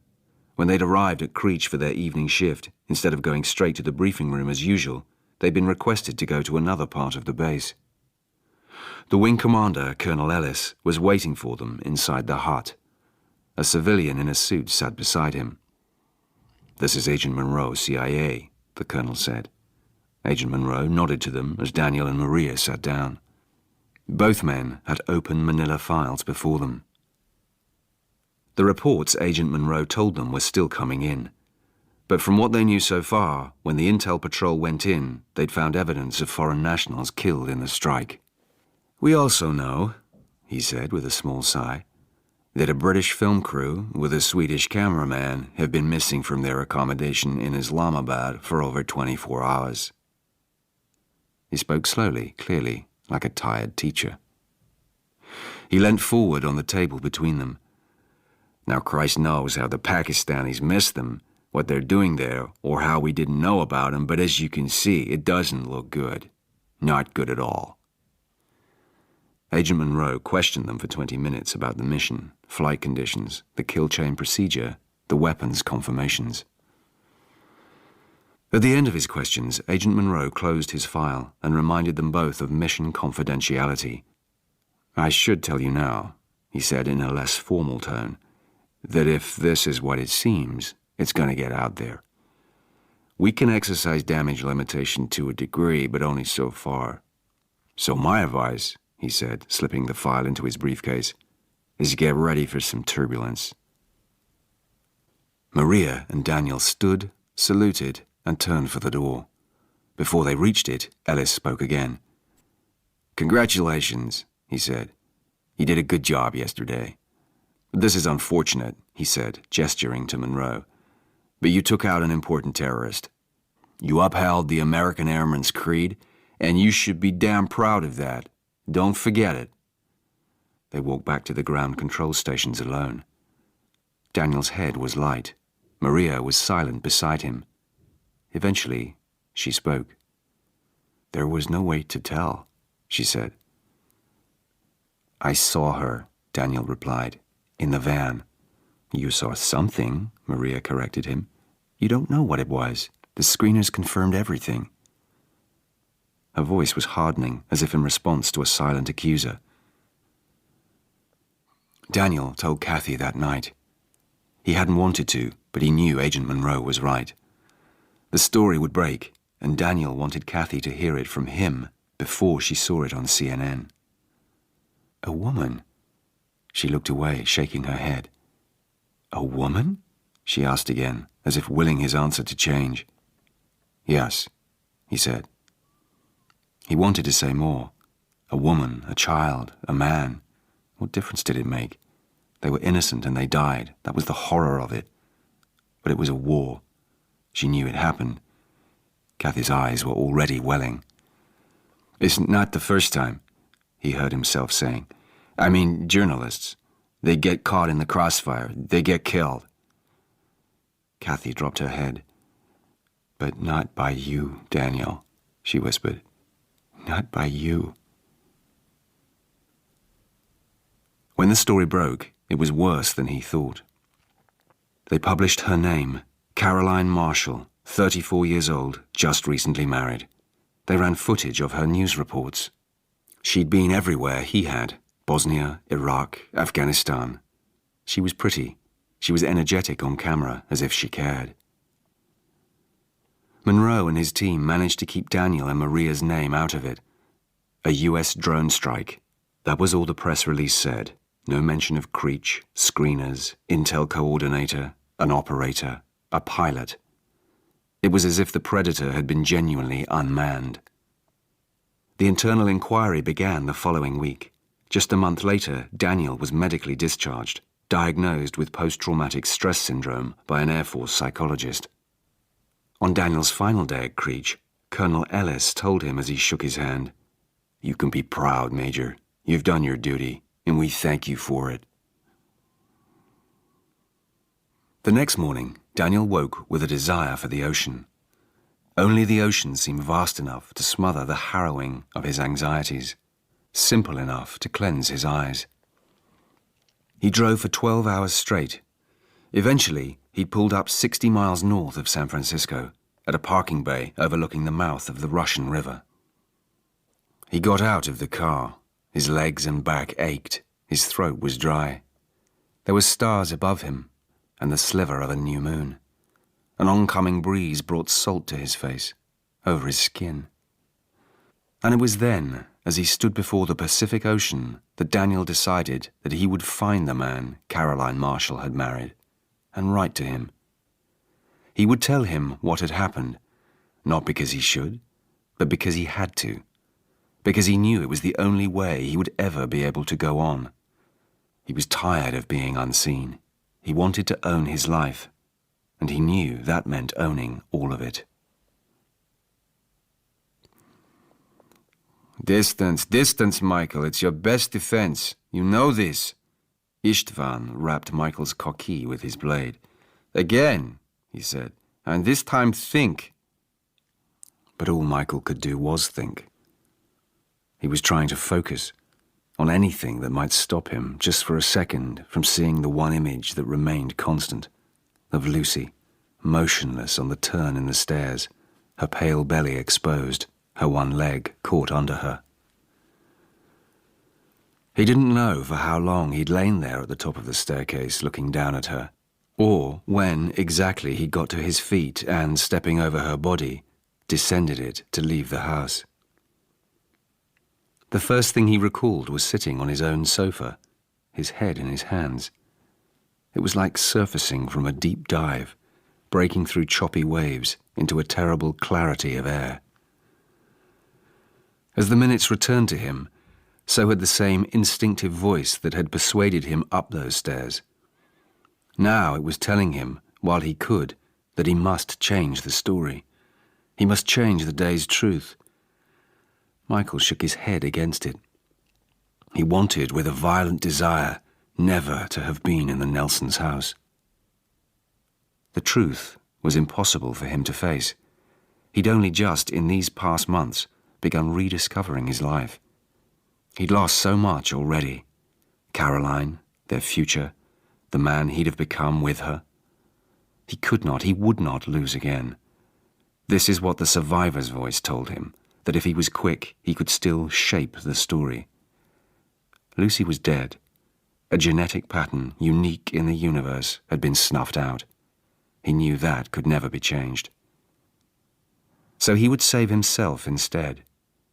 Eventually, standing up from the sofa, he'd washed his hands, collected his fencing kit from the hall, then left his flat, slipping the bag over his shoulder as he descended the stairwell. It might have felt unreal, but it wasn't. It was very real, and Michael only had minutes to write himself out of that truth.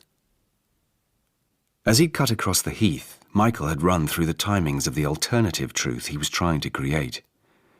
His lesson with Istvan was at 4 p.m. It usually took him around 30 minutes of fast walking to arrive at the school in Highgate. He'd always walked, partly to avoid being stuck in traffic, but also to open up his sciatic cramp and warm up his body for the rigours of the session. To arrive on time today, he would already have been halfway across the heath when Lucy fell. It was as simple as that.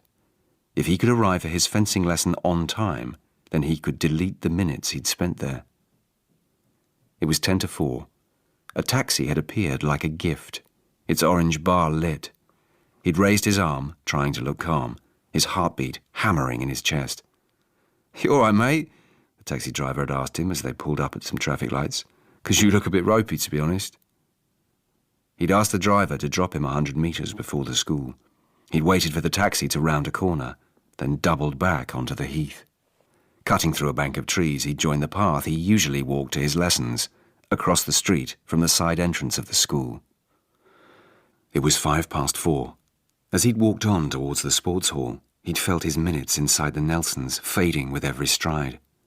As if, on passing through the sliding doors into the lobby, he'd be passing into another version of time. One where he hadn't gone next door, where he hadn't gone up the stairs, and where he hadn't come out of the bathroom to find Lucy in her pyjamas, one bare foot stepping back into the air behind her. "Distance!"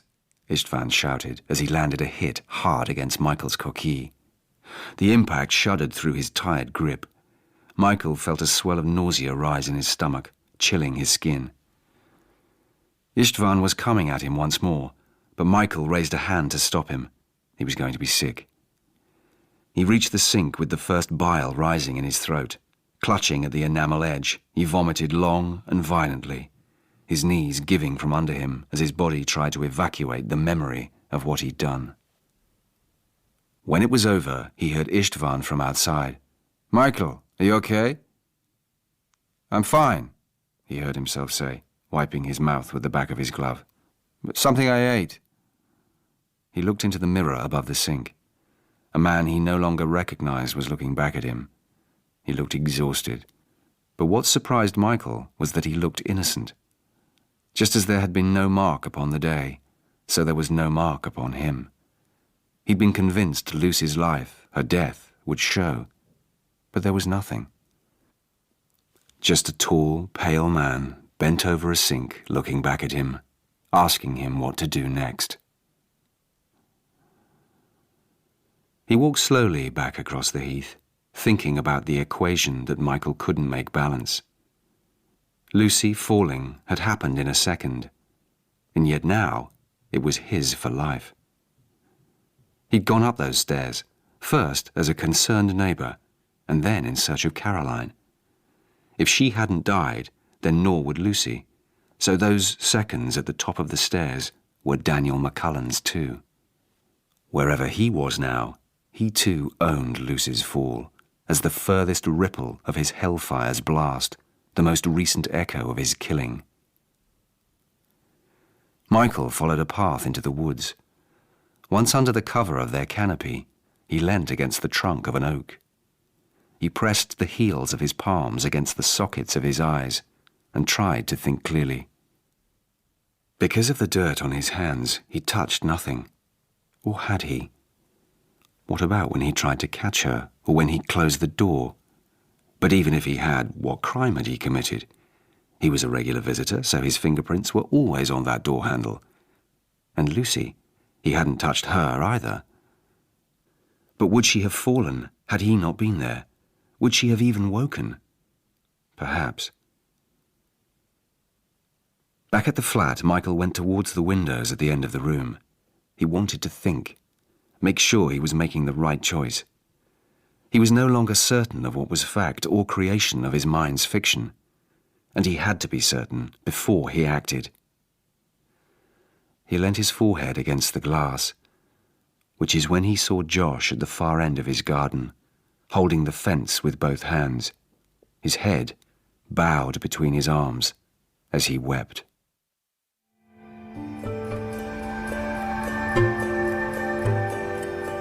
Within minutes of Michael's leaving that afternoon, Josh had returned home.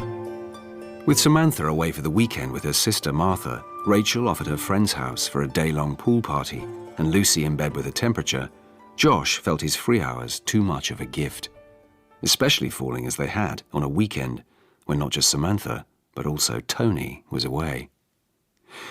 He had just gone round for a short time, less than an hour, and surprised Maddie, and now he was back, his body evacuated by the urgency of their sex. It had been a risk, but now taken, he must restore the day's rhythm and elide the minutes of his absence. He saw Lucy's hair first, blonde against the red carpet. For a few seconds, he didn't understand, but as each stare revealed more of her, her closed eyes, her ridden-up pajama top, her pale belly, Josh realized he was looking at his daughter, motionless before him. For a long time, he just held her, rocking her against his chest on the stairs, feeling the warmth leave her skin. The coroner's report would say this was regrettable, that the body should not have been moved. But Josh had known, as soon as he'd touched her, that his daughter was dead.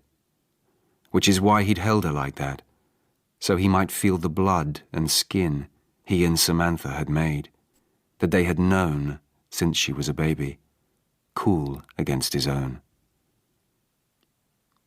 The police were first to arrive, a squad car with 2 officers. Soon afterwards, the ambulance Josh had called pulled up alongside. At the police station, a detective sergeant, a young woman, took a statement from Josh. Halfway through, Josh, still numb, had become angry. Why were they questioning him? She'd fallen. It was an accident. Did they really think he'd kill his own daughter? The detective sergeant let him rant, watching him with tired eyes. Samantha was getting ready for dinner when she took the call. When Josh couldn't finish his sentences for sobbing, she'd simply asked him, "Rachel or Lucy, Josh? Rachel or Lucy?" Michael couldn't sleep that night. He'd come back from the heath intending to tell Samantha and Josh everything, but the sight of Josh crying had flushed all resolve from his body. Of one thing he was now certain. He could not confess. He could not tell Samantha and Josh he'd been inside their house. Telling them would not bring Lucy back to life. It would only, most likely, take him away from the Nelsons, exactly when he might be of most help to them as a friend and a neighbor. From now on, all his efforts should be directed towards healing, not blame. It would be his defining purpose, his atonement, his penance. To carry the knowledge of Lucy's death alone, while doing all he could to help her parents recover from their grief, just as they'd helped him recover from his. Michael was staring at a pen on his desk when the entry buzzer sounded. Going into the hall, Michael picked up the receiver and pressed the intercom. "Hello?" His voice was hoarse, dry. "Mr. Turner?" a woman asked. "Detective Sergeant Slater, CID. I was wondering if I could come up for a quick chat." Michael stared at the plastic grid of the speaker, his finger still on the intercom button. "Is everything all right?" "Just routine, but I'd rather explain in person if that's okay." "Yes, of course," Michael said. "4th floor, all the way to the top." She was small, petite. She wore plain clothes, jeans, a blouse, a navy jacket over her arm. "We're conducting house-to-house inquiries in connection with an incident at your neighbour's house yesterday." "An incident?" Michael said. "Yes," she replied, taking up her pen and notebook. "The Nelsons. A death." His intake of breath was involuntary. It was something about hearing those words, of knowing for certain, through language, not sight, that Lucy's fall had happened. "The youngest daughter," she said simply. "Lucy." Michael brought his hand to his mouth. He had half expected her to say, "You tell me, Mr. Turner." "A fall," she said. "Most likely an accident, but, She tailed off, then smiled again, brief and tense. "Well, we have to be sure." The questions were standard. How long had he lived in the street? His occupation? How long had he known the Nelsons? Michael answered them directly. None of them required him to deviate from the facts. But then, as if it were as innocuous as any of her other questions, she asked, "And what were your whereabouts between 3 and 5 p.m. yesterday afternoon?" Michael began with the unaltered truth. "I had a fencing lesson," he told her, "at 4, over at the leisure centre in Highgate, the one by the school." She wrote her notes. The silence unsettled him. She looked up from the page. "And what time did you leave for your lesson?" Michael paused. This had to be arrived at, not presented. Thought, not said. He said. "Must have been around 3:15, 3:20 at the latest." She brought her eyes up to meet his. "To get to Highgate?" "Oh, sorry," Michael said. I walk. I always walk to my lessons." "Right," Slater said, making another note in her pad. "And can anyone verify you were at the leisure centre?" And that was it. Michael, with fewer than 10 words, had spoken the course of his alternative day. Strangely calm, Michael went on to tell her about Istvan, looking for his number in his phone to give it to her. If she questioned Istvan, would he mention Michael being sick? And if he did, would she guess the cause? It was a risk he had to take. Istvan was, after all, his alibi. Minutes later, Slater was leaving, putting a notebook and pen back into her jacket pocket and handing him her card. "In case you think of anything else." And then she was gone, carrying his false day in her notebook out of his front door and into the real one. 3 days after D.S. Slater's visit, Michael was sitting with Josh on their usual bench on Parliament Hill. Samantha had phoned Michael, asking him to go for a jog on the heath with Josh. "He needs to get out, to talk, and I think he'll talk to you because, well, yes," Michael said, "I know." The next morning he found Josh waiting outside their front door. He could tell he hadn't slept. The skin below his eyes was bruised with tiredness. Josh just nodded and began walking down the street towards the heath, as if they had a job to do that was best done quickly. As they crossed the south meadow, Michael felt his calf begin to loosen, the knots of muscle opening, but Josh, pacing beside him, remained closed. Their route remained unchanged, and everything else about their run was the same as it had always been, except for the air they bore with them, polluted as it was with the unspoken knowledge of Lucy's death, partly known in each man, but only completely between them both. On reaching Parliament Hill, they walked the last few metres to their usual bench. The heat wave had broken. A cool breeze spoke of rain approaching from the north behind them. A flock of starlings rose and fell on the sports fields below. Josh didn't look at him. "How did you hear?" "The policewoman. She came to the flat." Josh was already shaking his head, biting his lower lip. "That bitch," he said, "treating me like a bloody criminal, a suspect." Josh turned to face him, anger enlivening his eyes. "I mean, can you imagine if, after Caroline, someone had come along and pointed a finger and..." He broke off. "I'm sorry. It's just..." "I know," Michael said. "It's okay, really." Josh leant back against the bench. "At least that's done with now. The DCI, or whatever he's called, her boss, he said there was no case." He let out a breath in disbelief. "No case? Of course there's no goddamn case." There was no case. Michael leant forward, resting his elbows on his knees as he took in what Josh had said. For the last 2 days, he'd been sure he would see Detective Sergeant Slater again. "The coroner gives his judgment today," Josh said from beside him. "They did the autopsy." His voice broke over the word, the images it conjured, the smallness of her body. Silently, he began to cry. Michael reached out and laid a hand on his back. "Christ, Mike," Josh said when he could speak again. "When you have kids, no one tells you." He rubbed his hands roughly across his face. "The love," he said, "is cruel." Michael took his hand away. To feel Josh's fragility was too much. "How's Sam?" Josh took a breath, gathering himself. "Not good," he said, frowning at the constellation of cigarette butts at their feet. "She's beating herself up over the child gate," he sighed, and began shaking his head again. "We took it away. I don't understand. She was always careful, like we taught her." He shrugged. I just didn't hear her. Nothing. Only when she..." He tailed off, unable to say what had killed his daughter. Michael looked towards the city, the dome of St. Paul's dwarfed by its cranes. He didn't understand either. Had Josh been there? Is that what he was saying? Did he know? Michael swallowed, trying to naturalize his voice. "You were downstairs?" he asked. For a moment, Josh said nothing. When he looked back at Michael, his expression was defensive. "Of course I was downstairs. Where else would I be?" "I just meant if you were in the garden," Michael said. "When it happened, then you couldn't be." Josh looked away from him. "No," he said, as if this was an answer he'd given too many times before. "I wasn't in the garden." For a few minutes, neither of them spoke.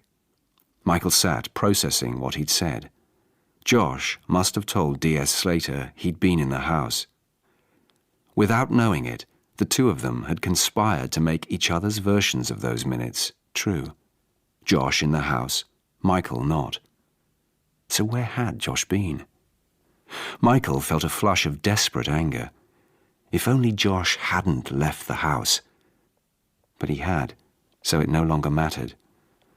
All that did, and all that would now over the coming months and years, is whatever Michael might do to help heal the wound they'd both made. "If there's anything," Michael said eventually, "I can do to help." Josh didn't seem to hear him, and Michael was about to repeat himself when he finally spoke. "It's because I moved her," Josh said, more to himself than to Michael. He was nodding as if he'd worked out the answer to a puzzle. "That's why they question me." From nowhere, Michael saw Lucy fall again. Slowly, a bare foot searching, her blonde hair, her hand opening. And he always would. He knew that now. She would always be with him. She would never leave him, just as the sight of his daughter lying in that turn on the stairs would never leave Josh. Suddenly he stood up. "I need to go home," he said. Michael rose from the bench too. "On my own, Mike," Josh said, holding up a hand. Michael watched him go, this man whose life, in less than a second, he'd torn apart. A man who, like him, had chosen to save himself, and who, in making that choice, had unknowingly brothered them, bonded as they now were by their lies and the false minutes they'd conjured.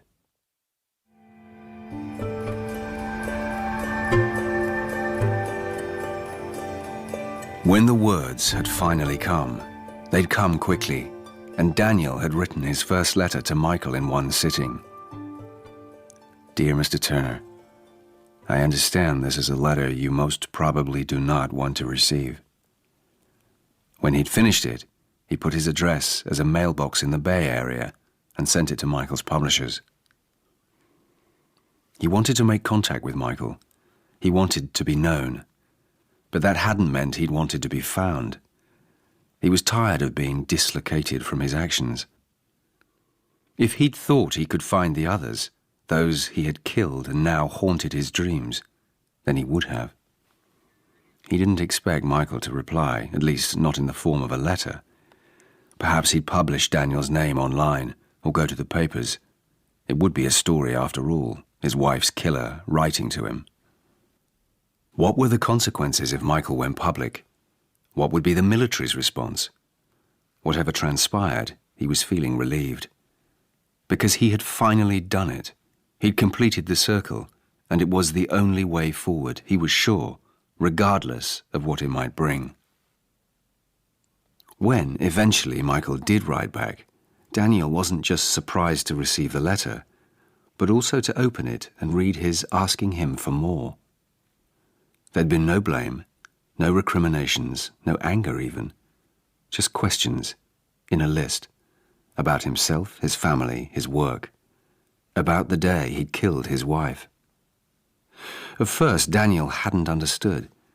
He had confessed, he'd stepped out of the shadows. Wasn't that enough? But he'd come to see that no, it wasn't. To confess and leave was easy, but to confess and stay, that was something else. He of all people should know that. Michael had seen hardly anything of either Samantha or Josh since Lucy's death. The funeral had been for close family only, conducted just 2 days after the coroner had returned a verdict of accidental death. He'd found it almost unbearable, this sudden distance between him and the Nelsons. Having decided upon his course of action and justified his choices, the only outlet for Michael's guilt, the possibility of his helping Josh and Samantha, had been denied him with their absence. Then Michael had bumped into Samantha in Southend Green. She told him that Josh had moved out. "It's amazing, really, that we've lasted this long. What happened," Samantha explained, her face tensing with even this vague reference to Lucy's death. "It's just accelerated." Michael waited. He could tell Samantha was weighing up whether to tell him something. She leaned forward. "I can't be sure," she said, looking him in the eye. "But I think Josh has been having an affair. I think he's been screwing Maddie." Michael thought back to the time he'd run into Josh and Maddie at a wine bar in Belsize Park, and Josh's discomfort when they'd gone for their run the following day. "Christ," Michael said. "Do you think Tony knows?" "I don't know," Samantha said, "and I don't care." But as she said those words, a softness in her voice betrayed her. "I want him to be okay, Michael," she said. "I really do, but..." Her eyes began to well. "I've got to think of myself and Rachel." "But Tony," Michael said. "Josh adores him." "No," Samantha said clearly. "He wants to be him. He aspires to him." She gave him one of her smiles, distancing, a polite mask. "I'm enrolling on an MA, she said, by way of changing the conversation. "In September. Photography, at the Royal College of Art." For the rest of the time, Samantha talked about her future, not her past. As they left the cafe, Samantha paused on the pavement. "It hasn't been just Josh," she said. "It's been me too. I haven't," she began, her eyes welling up. "I haven't been able to forgive him." She took hold of his arm, breaking down. "For what happened, I mean, he was there." Michael held her as she cried, feeling the stabbing breaths of her sobs. "I want to forgive him," she said, frowning. "I really do." "You will," Michael said, "in time. It was an accident, Samantha, a terrible accident." He bent his head to catch her eye. "You've got to look forward now. Think of Rachel and yourself, and help Josh if you can." Samantha nodded. "Yes," she said quietly, "I know." She looked up at him, weighing her words carefully. "That American pilot, have you forgiven him?" Michael wasn't expecting the question. He thought of Daniel's most recent letter, how willing he'd been to answer his questions. "It's very different," he said eventually. "I'm not sure if I have yet, but I suppose I've come to understand a bit. He had intent to harm, but he didn't mean to kill Caroline personally. In that way, at least, it was an accident. Samantha nodded. She had no idea that Daniel and his missile had killed her daughter too. "Thank you, Michael," she said, taking his hand in both of hers. "Thank you. You're a good man." On the morning of the 16th of September 2008, news channels across the world showed footage of Lehman Brothers employees leaving their offices in Canary Wharf, carrying boxes of files and belongings. When the end came, it came swiftly. Within a week of meeting with the US Federal Reserve in New York, the bank no longer existed. The flat to which a courier drove Josh's boxes later that day was in a Victorian terraced house on the east side of the Heath. A first-timer's flat, neat, minimal, a starting place. But for Josh, it felt like an end. A contraction of his hopes and everything for which he'd ever worked and loved to 3 cramped rooms. He understood why he had to go. It was becoming unbearable. The way Samantha looked at him each morning, her face thickened with blame. Having to walk down those stairs every day and see, in his mind's eye, Lucy caught in their turn. That's why he'd stayed away so much, why he'd drunk so much. He wanted to be nowhere other than home, where he could keep Rachel and Samantha close. But loaded with these visions, Josh's home, once his refuge, had become a wilderness of guilt, grief, and regret.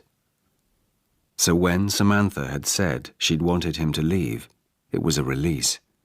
And, he'd thought, as he unpacked his 2 suitcases in his new attic rooms, the only way, in the end, they might stay together. But if Josh's moving out gave Samantha the space she needed, it did nothing by way of helping him find his own. A corrosive cocktail of self-loathing and grief continued to eat at him from within, and there was no one to whom he could explain or confess. He had not been there. And why? For his secret conquering of Maddie and Tony's assured world, for the thrill of it. But none of that mattered now. All that did was that Josh had left Lucy alone. The only other person who knew was Maddie herself, and she'd already gone, distancing herself as fast as she could the moment she'd heard what had happened. With Sam, it was harder. Her love for her dead daughter was fierce and overrode any empathy she might have felt for her husband. He was weak against her, depleted, not just because of the unspoken blame that hung between them, but also because he saw that her life was changing. She was rising, with a mother's ancient will of survival, to meet the sad suddenness of her situation.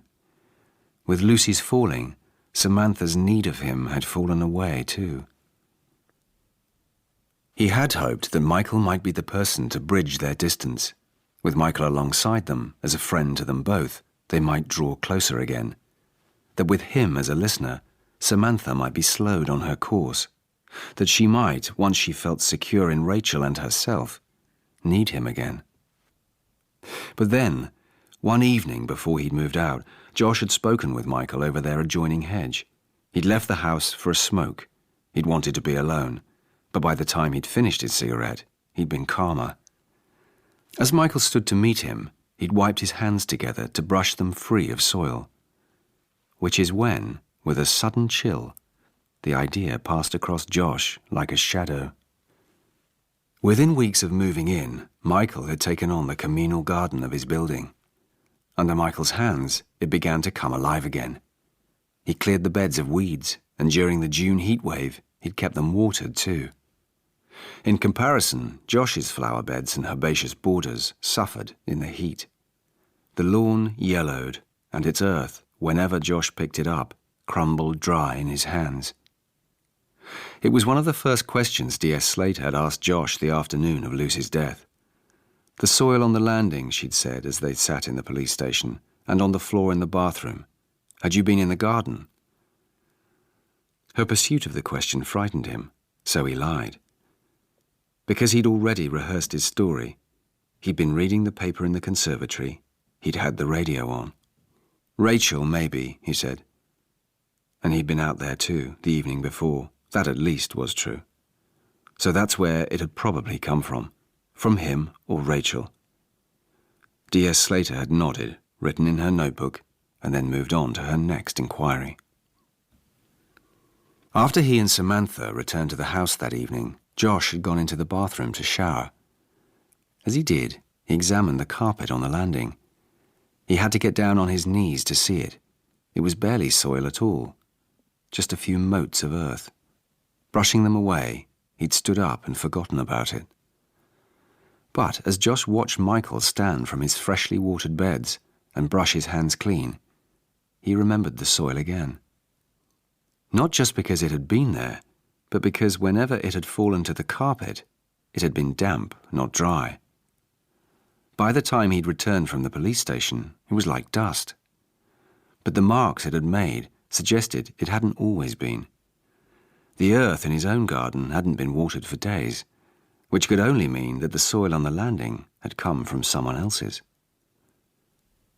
So this was the other reason Josh had moved into a flat close to South Hill Drive. He no longer trusted Michael. The man, Josh came to realize, was a storyteller, by trade and by inclination. A loner who they'd welcomed into their home, a loner who had gathered few other friends since. But who was he, really? Beyond his books and his tales of other people's lives, Josh didn't know. Tony had called him one of the best immersion journalists I've read. At the time, Josh hadn't understood what Tony was talking about. Tony seemed impressed by it, and that had been enough. But now, unemployed, estranged from his wife, and grieving for his youngest daughter, Josh thought he did understand. Now he was living away from Rachel and Sam. Now they were so vulnerable, and Michael, who'd arrived as their neighbor from nowhere, was still there, living beside them. Josh thought he understood all too well. The idea of it, the wild possibilities spiraling in his mind, wouldn't let go of him. Yes, he was to blame for leaving the house, but was someone else to blame for his daughter's death? And was that someone Michael, their quiet, listening, watching neighbor? Because of these suspicions, Josh knew that for as long as Michael lived next door to his wife and daughter, then he must keep them close too, also watching, listening, waiting, for when he might learn more about Michael's intentions and where he'd really been on that hot Saturday in June.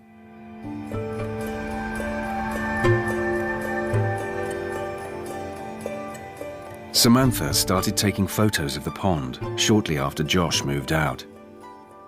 It had begun as a way to get to know the new camera she'd bought for her MA. She still wasn't sleeping, so early one morning, a few hours after dawn, she'd set up a tripod next to the fence at the bottom of the garden. Samantha's morning sessions became the foundation of a weekly routine. Quiet, focused minutes. The slow reveal of the day, its light and weight. The exact same scene each morning, but changed, altered, never the same. Over 8 months, she took over 240 images, all from the same position. It was just experimenting at first, said Samantha, showing the prints to Michael. But after a while, it became something else. A kind of meditation, I suppose. And then something else again. A kind of story. I want to share them, she said proudly. Even if they aren't any good, I want them to be looked at. Otherwise, there's no point, is there? They'd only be half-cooked. Not necessarily, Michael said, picking up a print. Is a story half-cooked, if it's only been written but not read? Absolutely, she said. Without the reader, it's just thoughts on a page. For Michael, every minute spent with Samantha was like torture. There had yet to be a moment in all the 7 months since he'd left the house that day when, being in her presence, he hadn't felt acutely the sadness of the loss he'd caused. In his writing, Michael had written in pursuit of a greater clarity. But now, in his own life, in pursuit of an omission, a lie, he'd become a manifestation of his authorial technique, disappearing himself from those minutes in the Nelsons' house, just as he'd always disappeared himself from the page. Josh had been working with the Heath Conservation and Maintenance team since the start of the year. There were usually just 3 of them, coasting their pickup along the Heath's paths, its wire cage filled with branches, offcuts, and sacks of leaves. During his working week on the Heath, Josh was able to observe his family from afar, and then again at close quarters when he saw them at the weekends. More than once, Josh had considered telling Samantha the truth, confessing to her that he hadn't been in the house when Lucy fell. But if he ever hoped to get her and his daughter back, then he knew this was impossible.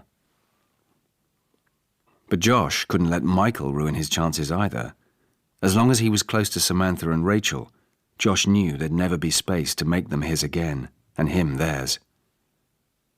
And there was still the question of who Michael was and of what he wanted, of the soil on the landing and of where he'd been during those few minutes on the 7th of June 2008. Josh began watching Michael. He became familiar with the times his bathroom light came on in the morning and his study light turned off at night. He'd watched from up the street as Michael helped Samantha load some of her framed prints into the back of his old Volvo. And he'd watched too as Michael had walked to his fencing club on a Thursday, which is when Josh first noticed the security camera angled above the entrance to the school sports hall.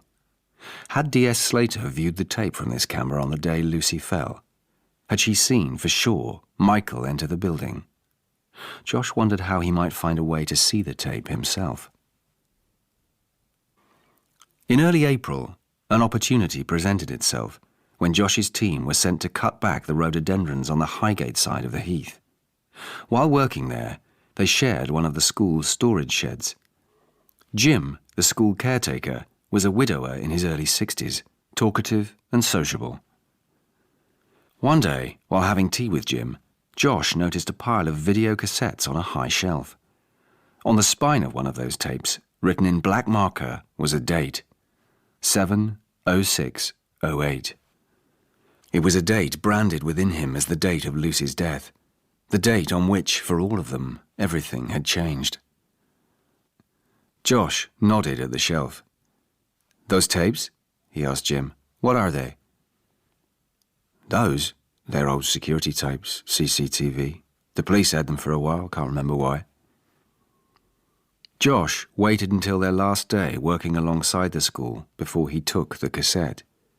While Jim was out of the shed, Josh had slipped the cassette into the back of his shorts. He bought the TV the following day from a cash converters on the Finchley Road. The image quality was poor, black and white with the occasional jump and shiver in the image. But it was clear enough. An elevated view of the sliding doors at the entrance to the sports hall. He pressed fast forward. As the counter reached 3:15, Josh slowed the tape to real time. Michael's lesson had been at 4 o'clock. If Michael didn't arrive, or if he was late, then maybe that would be enough. 3:59. 4 o'clock. Josh could feel his pulse quickening. With every second of Michael's absence from the screen, the prospect of proof was closer to hand. Then, at the edge of the frame, a shadow began encroaching. Within a few seconds, the doors slid open, and Michael, wearing shorts and a t-shirt, his fencing bag slung over his shoulder, walked across the screen, clearing its frame in just 4 strides. Josh pressed the rewind button, sending him back across the entrance and out of the doors. Then he pressed play again. Josh watched as Michael walked across the screen in slow motion, which is when he knew there was no doubt. Michael was limping. There were only 4 of his strides in frame, but they were enough. Josh had walked beside that limp across the Heath many times, but only ever at the beginning of their jogs, when Michael's right calf was still cramped. Josh finally knew. However Michael had got to the school that day, he hadn't, as he claimed in his statement to D.S. Slater, walked there. Michael was standing at the edge of a clearing on the Heath when he heard Josh call his name. It was a warm evening towards the end of April. Michael had been standing, looking up at a flight of house martins darting for insects in the fading light. He turned slowly. Josh was standing at the far edge of the clearing. "You were in my house," Josh said. That day, you were in my house." Michael felt the air leave his lungs. He'd known as soon as he'd seen Josh standing there, but it was still a shock to hear the words stated so boldly. "And you weren't," he said. Josh remained motionless. His hands were balled into fists. "Why?" Josh said, his jaw tense, the tendons showing on his neck. His voice was hoarse, a strained whisper. "Why did you do it, you bastard?" Michael backed away a couple of paces, his hands held out to appease Josh. "Josh, please, you've got to listen to me. You're right, I was in your house." He paused. He had to say it. "It was an accident. I saw her fall." Josh's face began to twitch with suppressed tears. "But it was an accident," Michael continued. "I swear, an accident." Josh somehow breached the distance between them in a single stride and, grabbing at Michael's t-shirt, pushed him backwards towards the fence. Michael gripped his wrists and wrenched them away, pushing Josh off him. Josh looked as if he might come at him again, but then, as quickly as he'd launched his attack, his body softened. "Just tell me why," he said quietly. So Michael described how he'd come round that day, looking for his screwdriver. He'd found the back door open. He'd wanted to make sure they hadn't been burgled. And then he tried to tell him about Caroline, but it was too much for Josh, or too little. "A ghost?" he shouted at Michael. "Is that what you're telling me? You killed my daughter because you thought you saw a ghost?" "No," Michael shouted back. "Not a ghost. Just her.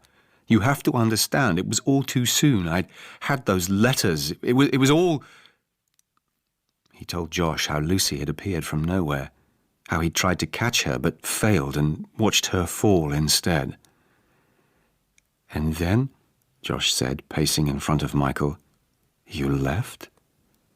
"Yes," Michael said, staring at the ground.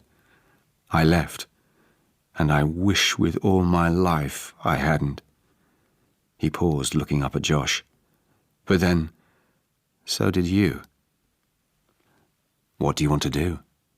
Now you know." Josh was frowning at him, staring. "You have to leave," he said. "Samantha and Rachel, the street, London. You have to go. Now." "Go?" But he knew Josh was right. "And what do I tell them? I can't just disappear." "Tell them whatever you want," Josh said. "You're the goddamn writer, aren't you?" Michael picked up his fencing bag. "If I go, will you tell Samantha?" "And tell her I wasn't there?" He shook his head. "No, but if you come back, if you write them or call them, I will, I swear. I'd rather bring us both down than have you anywhere near them." Michael looked at Josh.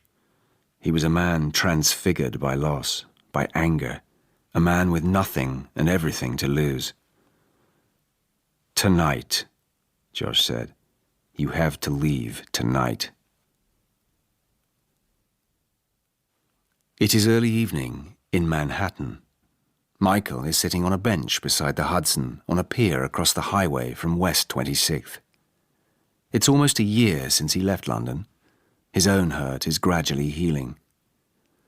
Michael has never heard from Samantha. He knows this is for the best, that the note he had left must have provoked the hurt and annoyance he'd intended. But even though Michael knew this was how it had to be, for several months after he'd moved back to New York, he'd still often found himself scrolling to Samantha's number or hovering his cursor above her email.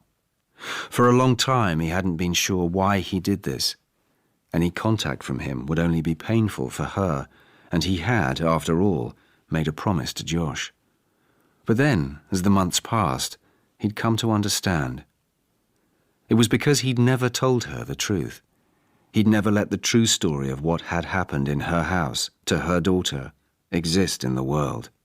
And in not doing so, it had remained unfinished within him. Which is why 6 months ago, Michael decided to find a way he might keep his promise to Josh, but still also release those true minutes and finally tell the true story. All he had to do, he realized, was what he'd always done best, and turn the authorial technique he practiced throughout his adult life upon himself. Rediscover the alchemy of experience formed into words and disappear himself from the page again, although this time in a different way from how he'd ever done so before. Not by removing himself from the story, but by putting himself into it. Michael leant back in his chair and looked at his screen, its white page printed with the black of all he'd remembered. Reaching forward, he scrolled back to the first page of the document, centered the cursor, and wrote a dedication. For Samantha. Which it was, even if she'd never see it, although of course he knew it was for himself too. Perhaps one day he would have to follow the example of Daniel, the man who'd killed his wife, and slip these printed pages into an envelope addressed to the house where this had all begun. At least Michael had finally told their story. As a confession, yes, but also as an attempt to bring it to a close for all of them. For Samantha, Caroline, even Josh. To bring it to a close, their truths told, with this last sentence, these last words, and this full stop. Mark Bazeley was reading I Saw a Man by Owen. It was abridged by Loris Morgan Griffiths and produced in Bristol by Maya Bosworth.